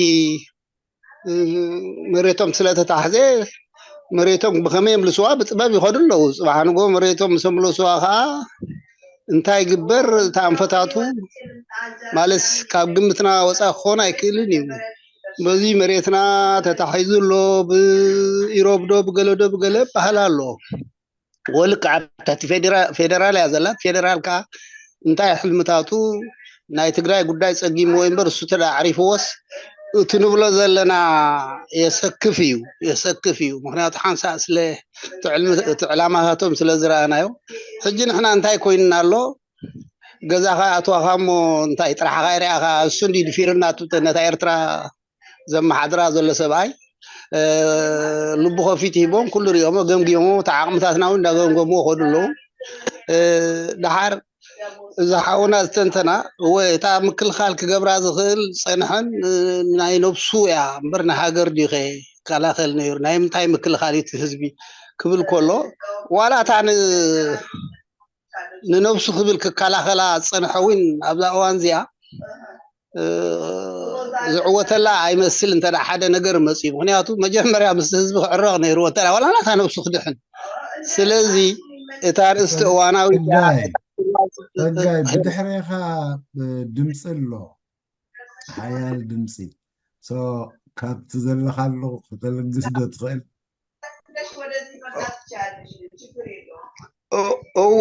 እወ ሕጂ እንታይ መስለካ ኣጋጣሚ እታ ርእስቲ እኳ እዋናዊት እየ ዝብላ ብዝለዓለ ጉዳይ ብዛዕባ ሃገርካ ክዛረብ ትኽእል ንሃገርካ ከዓ እንታይ ፀልዋ ኣሎ ከባቢኻ ከተፅንዕ ከዓ ናይ ግድን እዩ ብድሕሪኡ ከዓ ናይ በዓል ሱዳን ናይ በዓል ኢትዮጵያ ይትንክፈና ዶ ኣይትንክፈና ነቲ ክበሃል ፀንሐ ከባቢ ከሰላዶ ከባቢ ገለ ክበሃል ፀንሐ ንሰምዖ ኢና ሓቂ ይኹን ኣይኹን ኩናትካ ዋላ ብሓንቲ ቦምባ ትኹን ዋላ ማለት ብጋንታታት ዝኾነ ውጊ ይኹን ዋላ ብሓይልታት ሓንቲ እያ እታ ክስታይ እያ እታ ውፅኢታ ዋላ ትፈላለየ እቲ ዕላማ ናበይ ገፁ እዩ ይንኣስዕ እንዲ ክሰክፍ ፀኒሑ ሕጂ እቶም እታ ሓንቲ ከዓ እታ ርእስቲ ክምህዙ ዝኽእሉ ሳብጀክት ክሰርሑ ዝኽእሉ ሰባት እንተልዮም ከዓ ክፉት ይምባል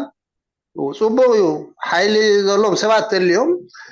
መካትዒ ነጥቢ የቕርቡ እሞ ግን እዋናዊ ክኸውን ኣለዎ ትቕስታይ ኩላኸና ክንዓግበሉ ማለት እየ ስለዚ በዚ ተኸድክን መርዓዊ እንታይ እዩ ሓስኩም ይጠፋእኩም በዚ ተኸድክን ከዓ መርዓ ዝጠፋእኩም እንዲ ኮይኑ እናው ዘለዎ በቲ በቲ ሃገርና እታ ዘላ ፅባሕ ንጎ ክርከባ እንደሊ ከይትውረረና ንፈርህ በቲ ሓደ መዳይ ከዓ እቲ ዘሎ ዲክታተር ከዓ ክኸደልና ንደሊ ፀጊምና ኣሎ ግን እቲ ዘሎ ሃዋሁ ክነፅንዖ ኣለና እዋናዊት እያ እዛ ርእስቲ ይብል ኣለኹ ኣነ እዚኣ ወዲ ሓንኩ ታንኪዩ ፀጋይ ታንኪዩ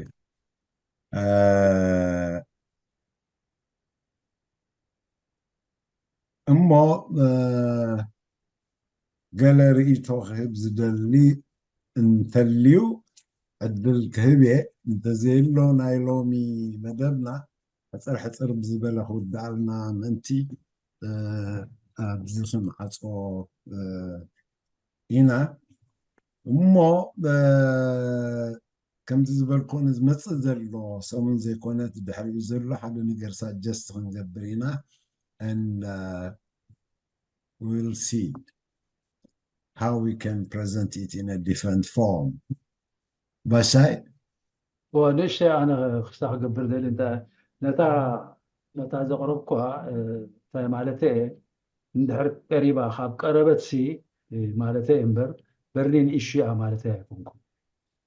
معناته برلين إيشو علو حجي زغا كلنا سمعنا لنا انتاي قبر له برلين إيشو خاب نسمع سي دارقا سلستقني دارقا ورحو خوين له مالتي اتي مدلواتنا هي هو أي سرعة أسمرة من الدلوات زخيد زلو أبو تتوكرنا إذا حاشز بالآن معناته أشي تبرني إيش يقول معناته تي كم possibility أي خزارة وسأني حق عم مسألة استسي بخمزي من قدي مزينا إنا وساني نوسد مالته استرفت حجي هل زبل زلو إيشو تنساتهم زدالو خلون إحنا خاخو فينا لنا مالته إحنا خا أبي علنا لما تمال حجي سمعوا زنوركم نيركم تغنكم كلهم we are lagging behind دحريتنا زلنا نحنا ناتنا ترنا في الرئيلن ناتنا دلونت نتي خونتات كنمكتو فصيم يرئيلن دلايهم كغبر خمس خلو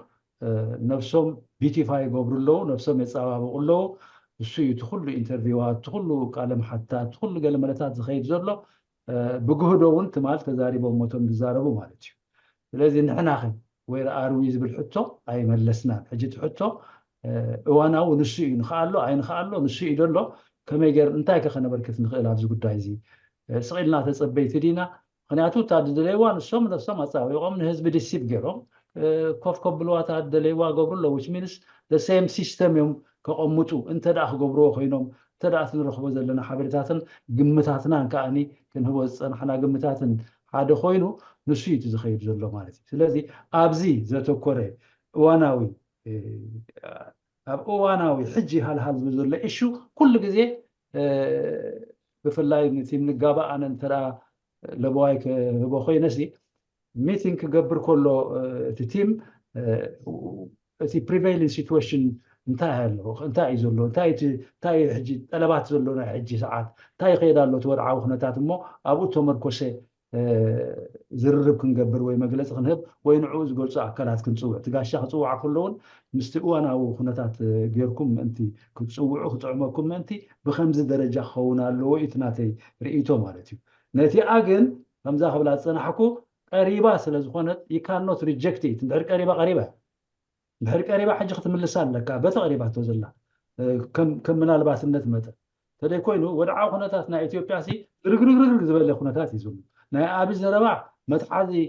ዘይብሉ ዋላቶም ኢትዮጵያውያን እውን ግምት ህብዎ የለውን ኣብ ትግራይ ግምት ህብዎ የለውን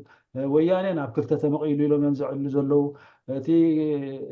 መንግስቲ ናይ ስርዓት ናይ ትግራይ ዘሎ ብወገኑ ናይ ወያኔ ዘሎ ብወገኖም ንቲፒኤልኤፍ ዝድግፉ ህዝቢ ረብሪቡ ህዝቢ ትግራይ ረብሪቡ ውግእ ደሊ የለን ናይ ኣምሓራ ንበይኑ ናይ ኦሮሞ ንበይኑ ሕጂ ትወርዕነት እትረፍዶ ክወርሱ ብክልተ እግሮም ረጊፆም ጠጠው ክብሉ ከም ኢትዮጵያውን ዝረኣየካ ነገር ኣይኮነን ዘሎ ሕጂ ስለዚ ንሳቶም ፅቡቅ ንተምነየሎም ሃገሮም ኣመዓራርዮም ብክልተ እግሮም ጠጠው ኢሎም ንሰላም ክብገሱ እዚ ከም ትምኒት ማለት እዩ ንሕና እውን ንሶም ከምኡ ክምነየልና ማለት እዩ እቲ ሕውነት ንብሎ ኣብ ጉርብትና ዘሎ ሕውነት ብሸነኽ ሱዳን ይኹን ብሸነኽ ኢትዮጵያ ይኹን ብፍላይ ከዓ ኣብ ወያኔ ከምዚ ቃርሳ ናይ ትማል ዝነበረ ከይቅፅል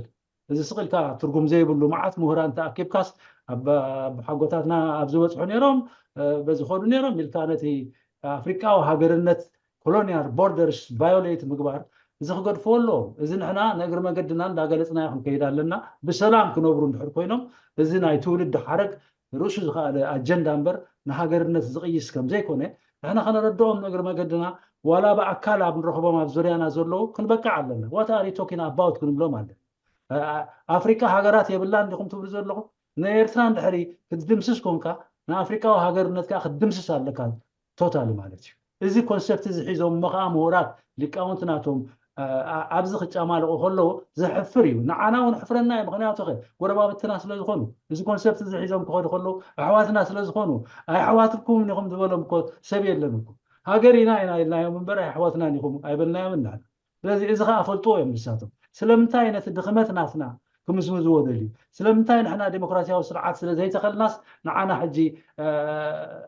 ሰንከልከል ይብሉ ኣለዎ እሞ ኣብዚኣ ኢና ሕጂ ነርክበሎም ኢሎም ላዕልን ታሕትን ዝብሉ ስለምንታይ እዚ ሕማቕ ፀኒሕነት ኣብ እምሮና ሕማቕ ነገር ከቐምጥ ዝኽእል ነገራት እዩ ንፅባሕ ንግሆ መቃያየሚ ነገር ንምንታይ ይገብሩ ስለምንታይ ዴሞክራሲያውያን ዘይኮኑ ስለዚ colonial borders must be respected interdependence ከኣኒ at the same time ኣብነና ሓድሕድና ክንማራኸስኩም ምዃንና ሓደ ነጥቢ colonial borders ናትና respected ክኸውን ከም ዘለዎ ድማ ካልኣይ ነጥቢ ንሕና ብቦርደር ዝበሃል ነገር ድሕሪ ሕጂ ተማሃርናያ ነገር እንድሕር ድልዩ ድሕር ንፍዓት ኮይንና ውግእ ዝበሃል ኣይንገብርን ኢና እሶም ከዓ ኣብዚ ክረግፁ ንደሊ ወላ ን100 ዓመት ይፅናዕቲ ከይተ ዲማርኬትድ ከይኮነ ዴቨሎፕመንት ክፈትሖ ይበሃል ንሕና ንሰላምን ንምዕብልናን ጥራይ ንቃለስ እምበር ክፍታሕ እዚ ዓይነት ኣረዳድኣ ሒዝና ንኸይድ እሞ እቲ ዲፈረንስ ናይ ክልቲኡ ነታ ሳብጀክት ክብል ዝመለስ ክኾን እቲ ዘለዎ ወድዓዊ ኩነታት ናይ ሕጅን ክንገብሮ ዝግባእና ሃልሃል ዝብል ነጥብታትን ኣብ ግምት እንዳእተና ንዛረብ እታ ቲም ድማኒ ኣብኡ ትቃለስ እታ ናይ ንጋባእ ቲም ኣብኡ ትቃለስ ኩሉ ግዜ what is relevant what is the objective situation telling us እንዳበለት ኣርእስቲ እንድሕር መሪፃ ንኩላትና እውን ሸውሃትና ከፍት ምክንያቱ ሰባት ገሊኦም ይመፁ ዶ ስምዕ ኣቢሎም ምክንያት እዩ ሓደ ሰብ ዝኾነ ምክንያት ከቕርብ ይኽእል እዩ ኣነ ህፁፅ ጉዳይ ስለ ዘለኒ ከይደ ኣለኹ ኣነ ከምዚ ስለ ዝኾነ ከምዚ ኮይኑ ኣለኹ እብለካ ሰብ ግን ኢን ሪያሊቲ እንድሕር ሪኢኻዮ ክመፅእ ካብ መፀ ኣብዚ ካብ መፀ ኣሎ ፕሮግራም ኣሎ መዓልቲ ናይ ምይጥ ኢሉ ካብ መፀ ዘይፀንሓሉ ምክንያት የለን ማለት እዩ ስለዚ ነቲ ካልእ ብሃንደበት ኣይኮነን ሕጂ መርእ ድመፆ ማለት እዩ ግን ሸውሃት ናቱ እንድሕር ተተንኪፉ ይኸይድ ማለት እዩ ስለዚ እናተዋህለልና ክንከይድ እንዳበዝሑ ክኸዱ ኣባላት ኣብ ግምት ብዘእተወ መንገዲ ንቃለስ ኩላትና ኣይ ኣፕሪሺየት ነቲ ምድላዋት ላዕልን ታሕትን ዝበሃል ዘሎ ኩሉ ኣነ ኣፕሪሺየት ገብሮ ግን ከዓ ካብኡ ንላዕሊ ናብ ድሓሸ ምክርታት ኣብ ነናሓድዕና እናተመዓዓድና ክንከይድ ከኣኒ ይትስፎ ማለት እዩ የቐኒየለይ اوكي الو احنا حساب حجي ليش حنساب صقاي قدميخا ردا اسقلو لا نبغى ملسي يشتهي بيح الفندحان انا سي دقيفه كوي نزحونا ايتقاوم كون مالسي تي وانا ويتيا اكل تسامعنا هنا اذا انا حجي جن اذا دوب جن دوب نفاتو مششحانه نابلو كتحصص يزدل يعني مواقت انك تكون سلازلا بزخون سرعات كوميلنا نميت عامت دو قال لهم صنف زبال አይድግፍትን ያ ደዶብና ሒዝና ግን እቲ ምክባርን ዲሞክራሲያውነት ምስጋርን ክህሉ ኣለዎ እዚኣ ወደ ሓንካ هو حجنت ኣይተረዳእካን ኣይንዋጋ ኣይንብለካ ዘለኹ ንሕና እንድሕር ዘይተሓንፀፀ ክንዋጋ ኣለና ዲኻ ትብል ኣይኮነን أنا تتأكد لا لا لا لا أبزي زحوي قرب نودع يا زي أخلتين أنا سامع أنا نواجع وجع أيضا لهون أنا تزقبر لنا وجع سي بخمين الصب بخمين الدلول بسلام دي بزتدي السوق عليه نحنا بايتين لنا تستنقذ من الزلا نتحجر حزواز الله تي مسرته السندي دفيرنا نحنا نواجع زي نواجع بايتين لنا نحنا بتحجر كي تفرسنا نصوم كي ورونا مو هجي كلا خلي خلي تسراويت قدم نفسه قبل الراي سياس قبل واقع نيرو هجي خي كومو كي مصنا صقم سكفتات ينبر واقع وصنن موت تردان اندحر اللي انا انت لك هذا له حسب بالاون انت لي تملكت دي ماركت تدي كونسي نحنا عن واقع له مخنيات يلن سلامنا نصعد نعوم كا نسلام تطوكو بلو خا نسبخ مالتي ازيتي قداي زلو وصوتبو حساب صقاي دحر حساب كنت حساب نخسر دكم هاي كلني هذا ما فورتات سوري زغل اللي خلنا قربوا صني حنا ولا تجابا قراربانا وانا وديو تاريخ حزل ديو حجي باشاي زتاسكايو زعبا ناي تجراي تاريخ ناي قدم تعيش كالتش حن 500 عامة كمايت إمبير كابدنا بزت قدير ترات بهلا بحقوق ትግራይ ተሰሪሓ ዶ እንታይ ዶ ዝኩሉ መሊስናሉ ኢና ወይ ደኣ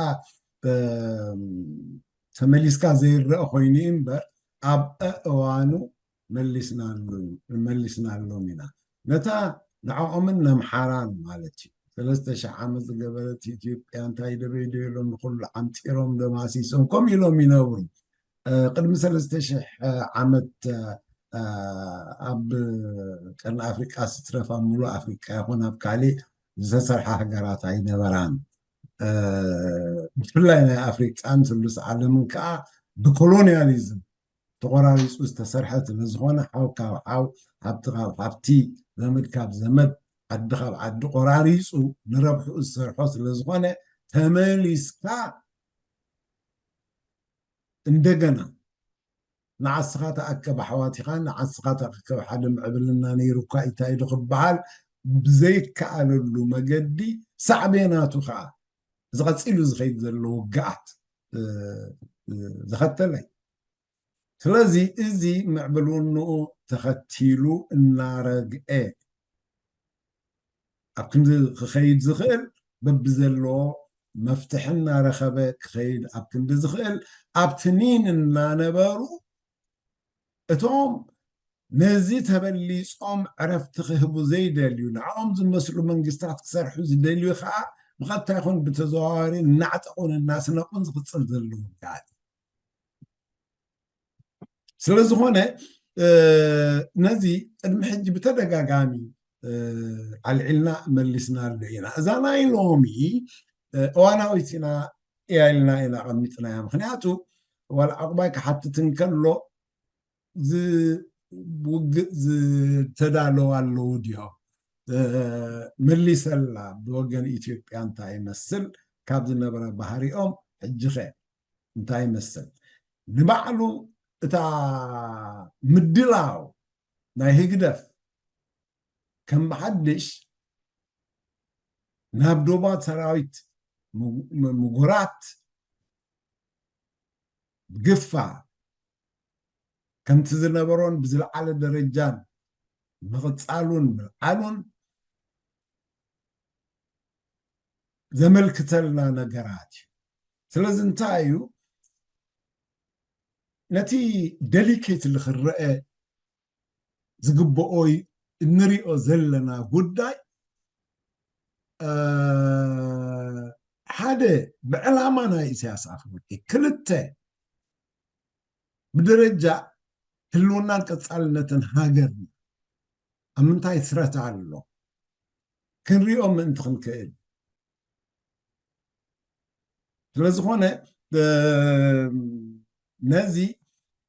እዋናዊ ኢልና ኢና ቅሪብናዮ ግን እንታይ እዩ ሓደ ግዜ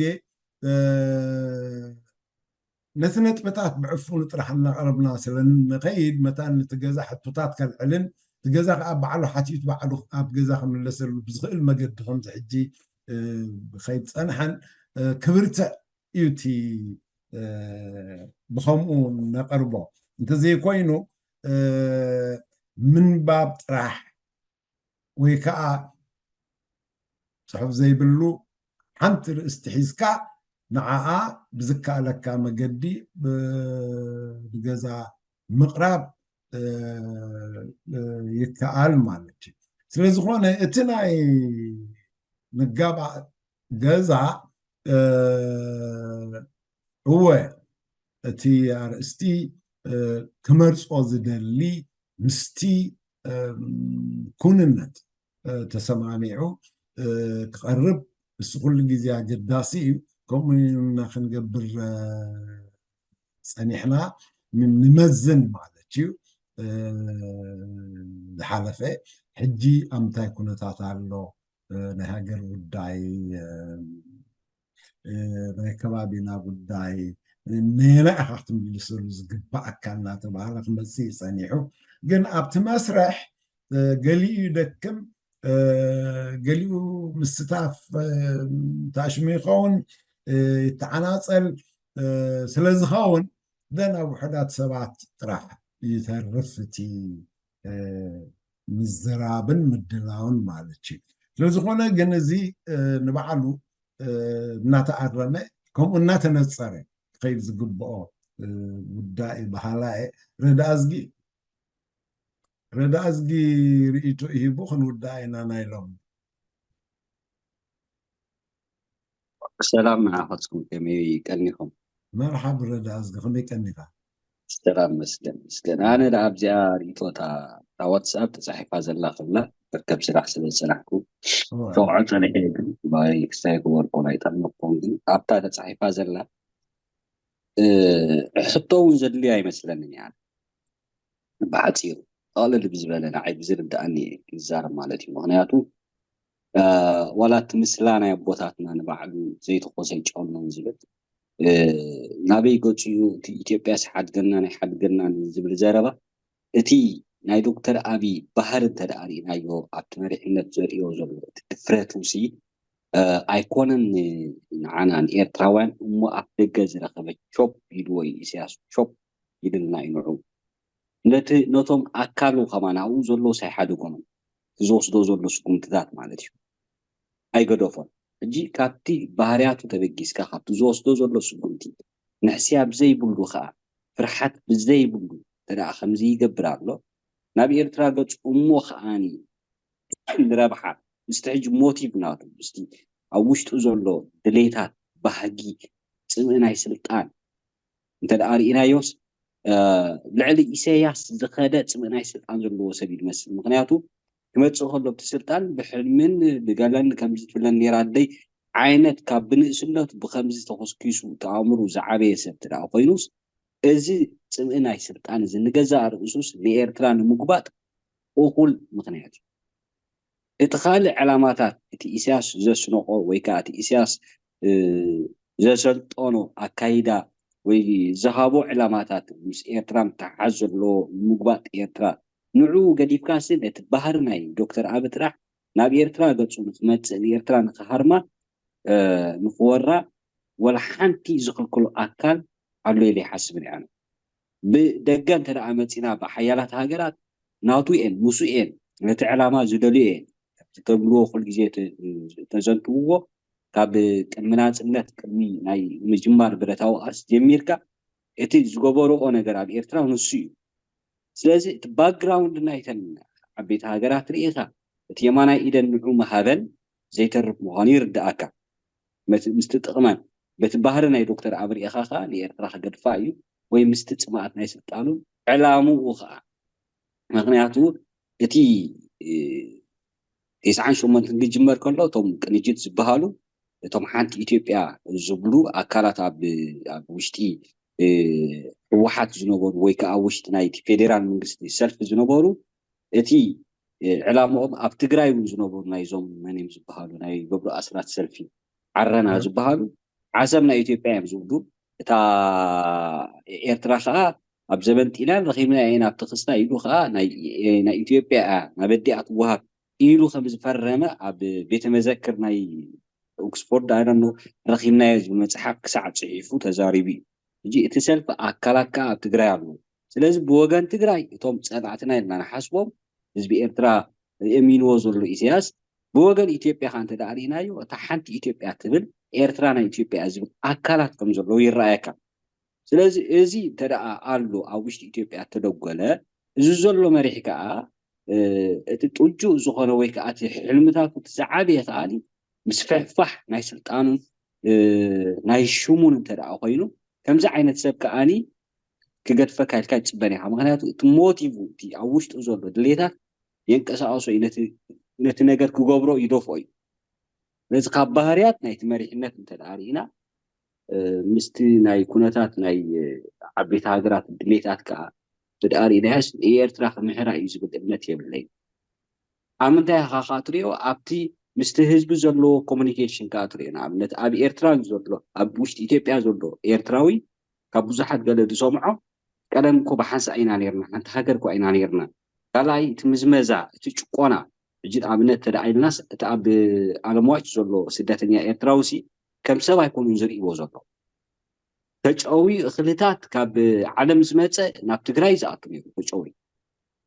መግቢ ድብላዕ ስኢኖም ስብቆ ፕሮጀክት ስብቆ ኢሎም ተማኡ ዘለዉ ገለገለ ዝፈልጦም أواصلنا بروجكت سكوا لهم حدا سبب معلته حنت خبايا سكوا تساتيو معنا خمزي وزقلب زرلو لازم حجي أتمد خام نايت حبرته سب already كم نويح زي إسياس جميرو دكتور أبها أوصلوا له معلش نمعلو تريجستر داي مقبارو نتهزب وزلو أمناي معسكر سدتني أب عديس أباخ مزقوا يدلنيو أب زخولي يكون حقاو نجر قبرو لي يدلنيو استجنزو بيدخمو كل نجارات حجي إذن جزء رسو نتهزب انت دا الدخيم كايو صح انت دا أبيل كايو نتهاجر كحزق كراخل الله زخن أكل تطفو الله لذي ككراخل زخن أكل تدا تمزحون لها تقدرون لها خمزي سبت الدخمو مش براخ سعرود اللي خلك حكومي أخرج كمي بخمي من قدي نحجي نحنا صباح نقوسي كقد فنا يخنب مخنياتو ناوبوغو إذا خيد زولت من قد سرعين نالبوتي زخورو زولت كايدا أنا بوغاني إسياسون أو أينوبورو أيت أوفو بزعبا إيرتراس أينوبورو أيت أوفو ساعة تحلمو تارا بزعبا إيرترا حاسبا يكير حلمو يكير بسو لازم بزعبا إسياسن إيرترا حلمو هيبانكا حتو زور لي بداية مثلنا هيبوان دي نزهاباسي بخمي ملكعينا هنا خم هيكتوم هيكدب كوينا أمرونا تتاليلو لا كنبلا يدخلينينا already ترد عنا سوات سبحانه لذي إسياسون أحلفون أي مهاب تقولوا زي كونس أحلف هيبواي أحلفون زهابا أحلفون هيباني كحد سبب زي كاس خام الدنيا يطرح بين يسمعني لذي يتم الدلاوناتنا نيبعلنا نجر نتهاجر مثل خارج بالحطوجن زي نفسه كيف ننولقنا احنا حتى لازم بقالنا نجر كويس معنا ردا ازق نولقو كما يتدادي دلو سل ايرترا خكالاخل المدحان ايرترا ردا ازق نردا حتى زبلو ردا نرؤسو مسصري رؤسو بيرفكت مسكون افتقالسي كغبرو زلو نجر مسفلطه مستدالو بزعبا خلقوت كحسب وي كحت تخيل وي كا تخوينم تبل خيل لازم نفسه كيف تقالاساي رؤسو فتشو ابتلك مقالسي سنة حسب نفسه يأتيو تدعى خير جميرو بالونت على خلنا بالمثال معناته أنا تزيد تدعي الصوم تدعيهم أنا تزيد تدعي سبقوا لي لكمال الصوم تدعي قبل سنة كاسي انت حجي كم يخاطر هذا اللحظة هو حجي أنا نفسي كحتى تعلمني أنا قمي تدعي رأسي حتى رأسي كسر حق بأن أنا حجي السوقات أساس الناس كاسي هو حجي من مسوعة دول مخان مش ما كم يجي تخسوا أنا بينها خطوة واقع هو ساق يا حجي تحت وزرلا أنا رأسي يدارمه كم سقما يتلالو سبات كأدلي أنت أنا ميدان اللي خاص كم يتمنقدم هو حجي زي عندي تحت وزرلا واشان زي تحت زي عندي تقوم زرلا هم ميدان خطوة عندي خط قبل زي عندي تحته بينها خطوة قبل يتقدني بيني قبل يكلني أنا حجي سكدلو يبل ناب إيرترا وشتآتي سمرا وشتآتي تقبل زكو أنا قلت قبل يسكيبل صح أني هانج مقبارنا تسبايا بزقون ملكي عتيقة أبي اللو أبي أتنعيكا ديقا ولا تتعنات إنكا ديقا تزوسف سقمتو مسال معو إزي قبل كاين كأني أسبق أسكعانة تناتو زيادة الدخل نعبنت نحنا السور كل سبتن كيفوي كلهم صدروا أحواتو عزماتهم سلام نور الله أتي نعو أتي تقدم أبتزح مو نجار هاي رقمنا نعو سلسلة رد عزم تاي الدارون بحرير كان عبنت ليسيا سابيات حما يزدلان أنا قم أنا حجاب حق هزارب مالتي مركزي قاعد يزرباس لزقونا أمن تاي يدحموني إسياس أنا نزي اللي فتش عبنت أب فاميليو حتى تخل مش لو مسودو لصور حساباتك حتى تخل أبقلك إجازاتك تقبر تخليها بسراوي تنكلم أنا عبنت ودابتات نيرو حجي تو دابتات انت خويني الى تعوتنا بعد فورتون تاعنا حجي حلفتهم طم اوز تساتف انا ما عادي فريق كل خبزي كذكرهم كل بعلوس بعل سجيد بعل كل بعل ودعالي حربا حلفتهم معي تزغبرو زنور منقسقاس حجي كوينه خريقهم كل خص نعو يصرحوا خمز نبر يردأ نجميرو عبدك يرحبوا إثيوبيا تتوركاسي تتورك عند إثيوبيا ولا نعود في كاسي تورنا تدري على إثيوبيا تبرنا أنا إذا إثيوبيا وكسي كم يجي كعاتك على خليد ولا كذا اللي خان حجي بين خاطر كلا خلو 100 مليون هزبي تقلني خا السقاقل مسكم سمعت ثانك يو ثانك يو صقيمات كاس لزلا دحن تصنع ورا ودا صبايلك التقاليل لا دحان زرادا انت تقاللا يا ولا تنعتت كيا حتو اتا ኢትዮጵያ ከይወረና ኢልካውን ምጽባይ ሓሞት ያ ተድልያ ምክንያቱ ንዑ ስኩም ትወስደሉ እሱን ሰብ ይኸምዝ ኸማኻ ከም ኢሳያስ ሰብ ዶክተር አብይ ኣብኡ ንኣቲኻ ስጉም ክትወስድ ትብዓት ተዘይብልካ መንገድን ተዘይፅሪኻ ክፅኢልካ ክትውረር ኢኻ ስለዚ ሕጂ እቲ ዲፈንድ ምግባር እኳ እዩ ንሕና እኮ ካብ ምጥቃዕ ዓቕሚ ተሳኢን الناس ኣብ ምክልኻል ኢና ዓቕሚ ንስእን ዘለና ኢትዮጵያ እኳ ትወረካ ዘላ ወላ ኢትዮጵያ ትወራላ ግን አንሳብ ባሽ ወላ አብይ ቀቲልካዮስ ኢትዮጵያ ትወረካ ዘላ በካለና ኢትዮጵያ እሱ እኳ ይፈሎት መራሒ ተኣንከር ዓዘን ሕጂ ተኣንከር እኳ ኢኻ ትረኽቦ ንሓንቲ መኪና እኮ እቲ መዘወርያ እንተ ደኣ በቲኽካዮ ሓረጀና በጃሃልናካ هو አጠቃልላ ኮይለ ስራ ኢንተርጀክት እናገበርካ ሕጂ እሱ እንዲት ናይ ቃልሲ ፀገም እሱ እንዲ ዘሩ ድሓን ብዓብዪ ስለ ዝርድኣኒ ማለት እዩ ኣባኹም ጥራሕ ዘይኮነሲ ዋላ ኣብቲ ካልእ ኣኼባታት ናይ መንእሰያት እውን እዚኣ እያ እታ ሕቶ ትመፅእ እታ ትመፅአኒ ሕቶ እዚኣ ሕጂ ባሻ ይድበላ እያ እንታይ ኢኻ ክትገብር ትኽእል እያ በይነይ ድኣ እንታይ ክገብር ይኽእል ሕጂ እቲ ክገብር ዝኽእል ኣካል ምስኡ እንተ ደኣ ትዛረባ ኣለኻ ከምዚ ንግበር ኢልካዮ እንተ ደኣ ክገብር ዘይፈትዩ በይንኻ ትገብሮ ነገር የብልካ ما حجي إذا سايد إيشو ندي خاون أتي قريب زر حتى انتاي تزغيت من نازل بدهوتات الرأي النار بمدلاو قدف يخون بعابين كم تزبل كايو ناينوي حلم ثاتون معاسي بزي قدف زمتنا كقطمو زخيل مايني انتا حيز كاخي يزقطن زي هقدف بيساس زمرح ملكي نزخ قطم يخيل دو زبلو حتو تاتيوم سلازي تي بزي أبوشت زي انت تقاللنا تحيش نايلومي ምክንያቱ ናበይ ክትወስደና እያ እሞ እዚ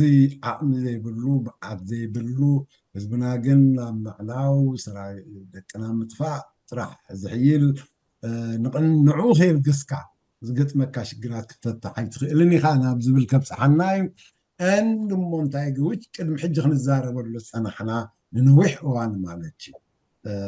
ህዝብና ፀላኢኡ ከለሊ ስለዘይከኣለ ጨሚቱ ኣለልዩ እምብክብል ኣብ ዝኽእለሉ ደረጃ ምእንቲ ክበፅሕ ኢልና ኢና እናተቃልስና መፂና ሕጂ ኣብ ውሽጢ እዚኣ ኣጠቃልላ እሞ ደን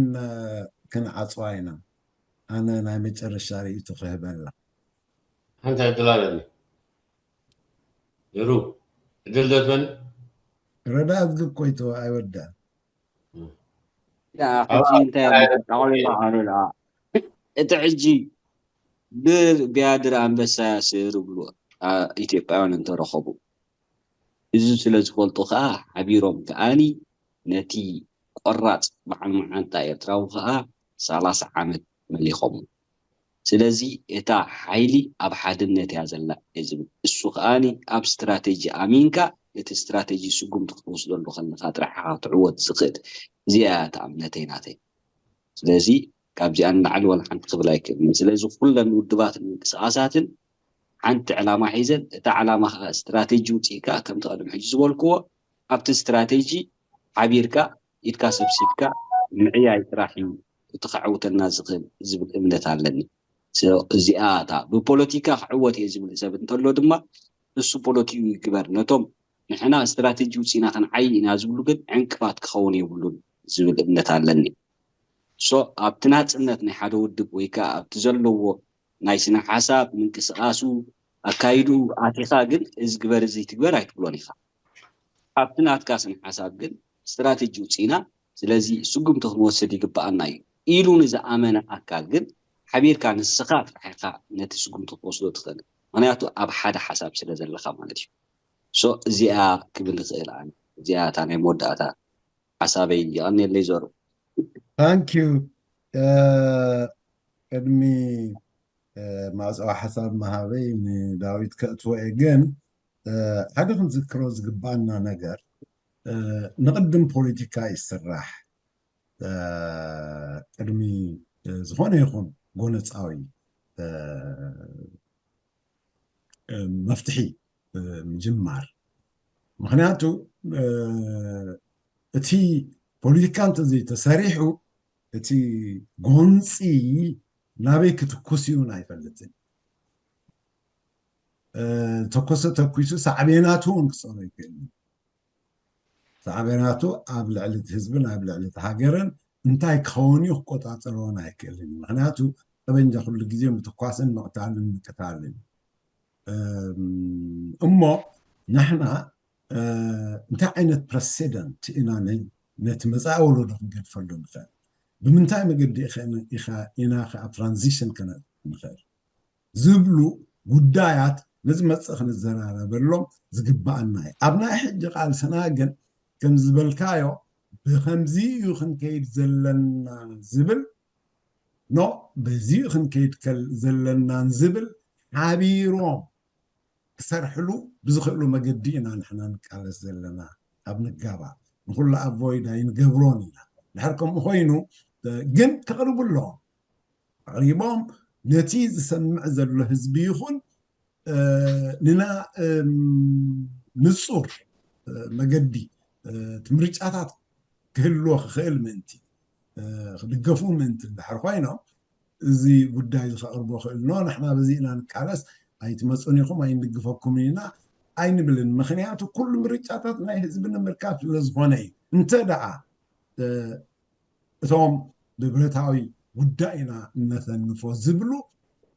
ካብ ህዝቢ ኢና ስልጣን ክንቅበል ኢሎም ዝኣምኑ ኮይኖም ማለት እዩ ስለዝኾነ ድሓን እዚ ስፍሕ ብዝበለ መገዲ ኣብ ዝመፅእ ከምቲ ዓንተወይ ጀማል ዘቕረቦ ምሳሌ እዝንዝኒ ክኸውን ዘሎ ወታደራዊ ጎንፂ ይኸልግስ ዘለዎ ወይ ብረታዊ ስርሒት ይኸልግስ ዘሎ ኢሉ ከቕርብ ዝደሊ እንተደኣልዩ ዘን ስለምንታይ ዝብል ሕቶታት እናተላዕለ ከዓ ክቐርብ ይኽእል ማለት እዩ ዳዊት መርሓባ ተንኪ ዘሩ ዳርጋ ተኽብሎ ዝሓሰብኩ ዳርጋ መብዛሕትኡ ኢልካ ግን ኣነ እዚኣነ መኒኻ ትብሎ ርዳእ እዝጊ ሓደ እቲ ኣበይናይ እንታይ ይበሃለኻ ዘለኻ ብውግእ ዲና ክንጎጥሞ ዘለና ሕጅስ ወይስ ብፖለቲካ ኢልካ ትሓስብ ስለምንታይ ኣብዚ ሰዓት እዚ ኣነ ከም ኣነ ንሪኦ ተዳሃልዩ ህዝቢ ኤርትራ ብውግእ ስዒር እዩ ነፃነቱ ኣምፂ እዩ ሕጂ ካልኣይ ውግእ ዘድልዮ ነገር የለን ኣብ ምንታይ ዳ ተጠላቂዩ ህዝቢ ኤርትራ ካባይ ጀሚርካ ኣብቲ ፖለቲካ ተጠላቂና ሕጂ ወንቲ ፖለቲካና እንድሕር ኣዕሪናዮ ፅቡቅ ገርና ኣዕሪናዮ እቲ ናብቲ ንዘብለና ነገር የለን ወብፖለቲካ ክንቃለስ ከለና ኣብ ገለገለ ሰላሕታዊ ስጉምቲ ኣይንወስድን ማለት ኣይኮነን ግን እቲ ብዕል ብውግእ ጌርካ እንታይ ይበሃል ዝግበር እዚ ትማለ ከማና ብክልተ ሰለስተ መዓልቲ ገብር ኣብ ሓዲ ፓልቶክናይ እዞም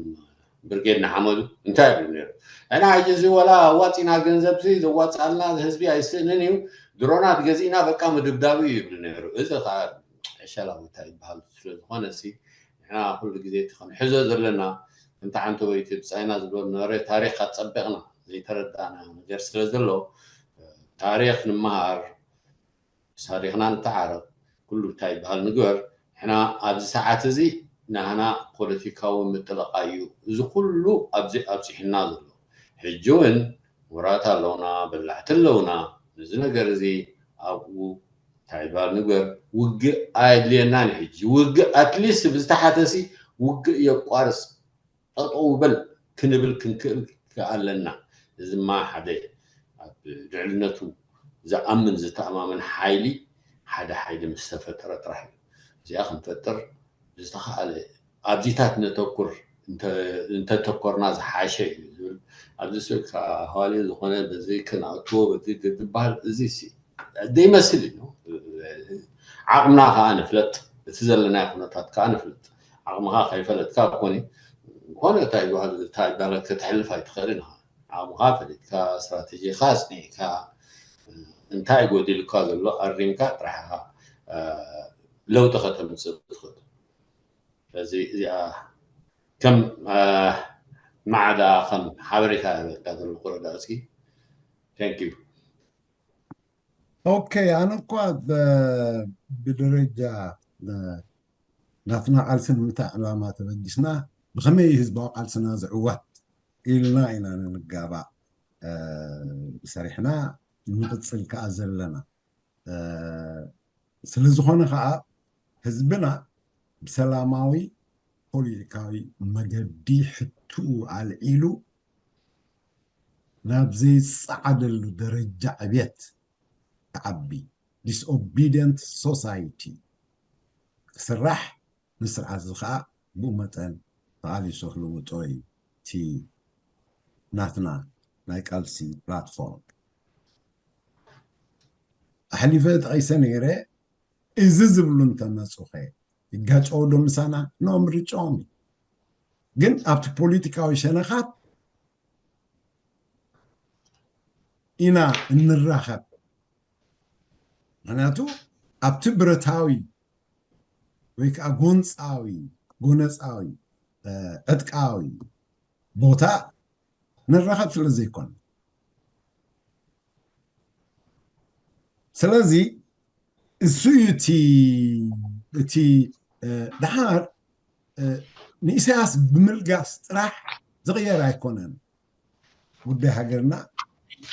وداية السلطان معناتو إساس حدث راح يكونن بزحات إساسات يوم زلو أبتا هجدة في التبهال تتقاليلهم سلطان حيزم زلو إساسات يوم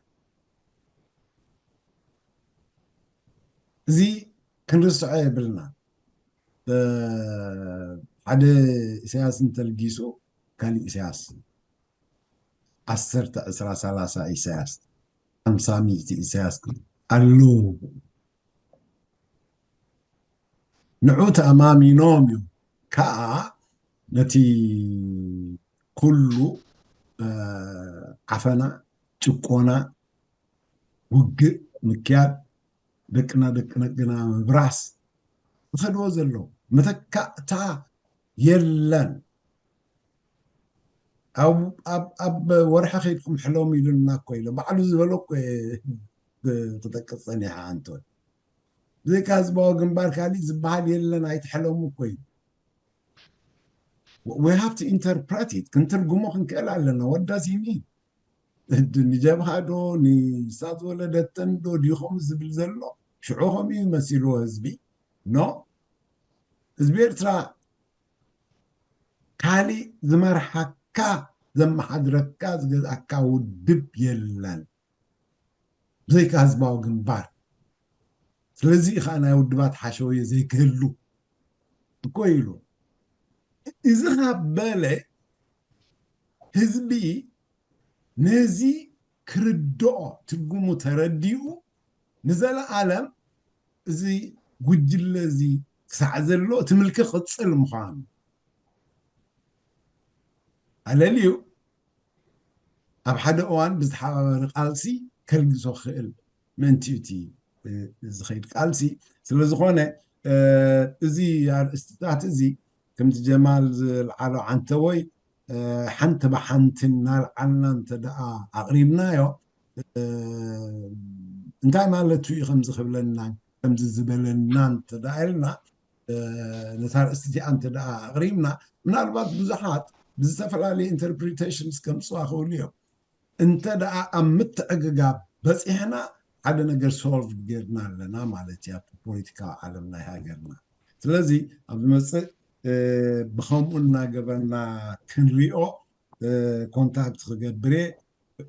نحجي نلومي ناي لومي مدبنا أبزي نفتصم كبرن زخرن نتوم نحنا خنبر زحلفو جيغانو تقادلتي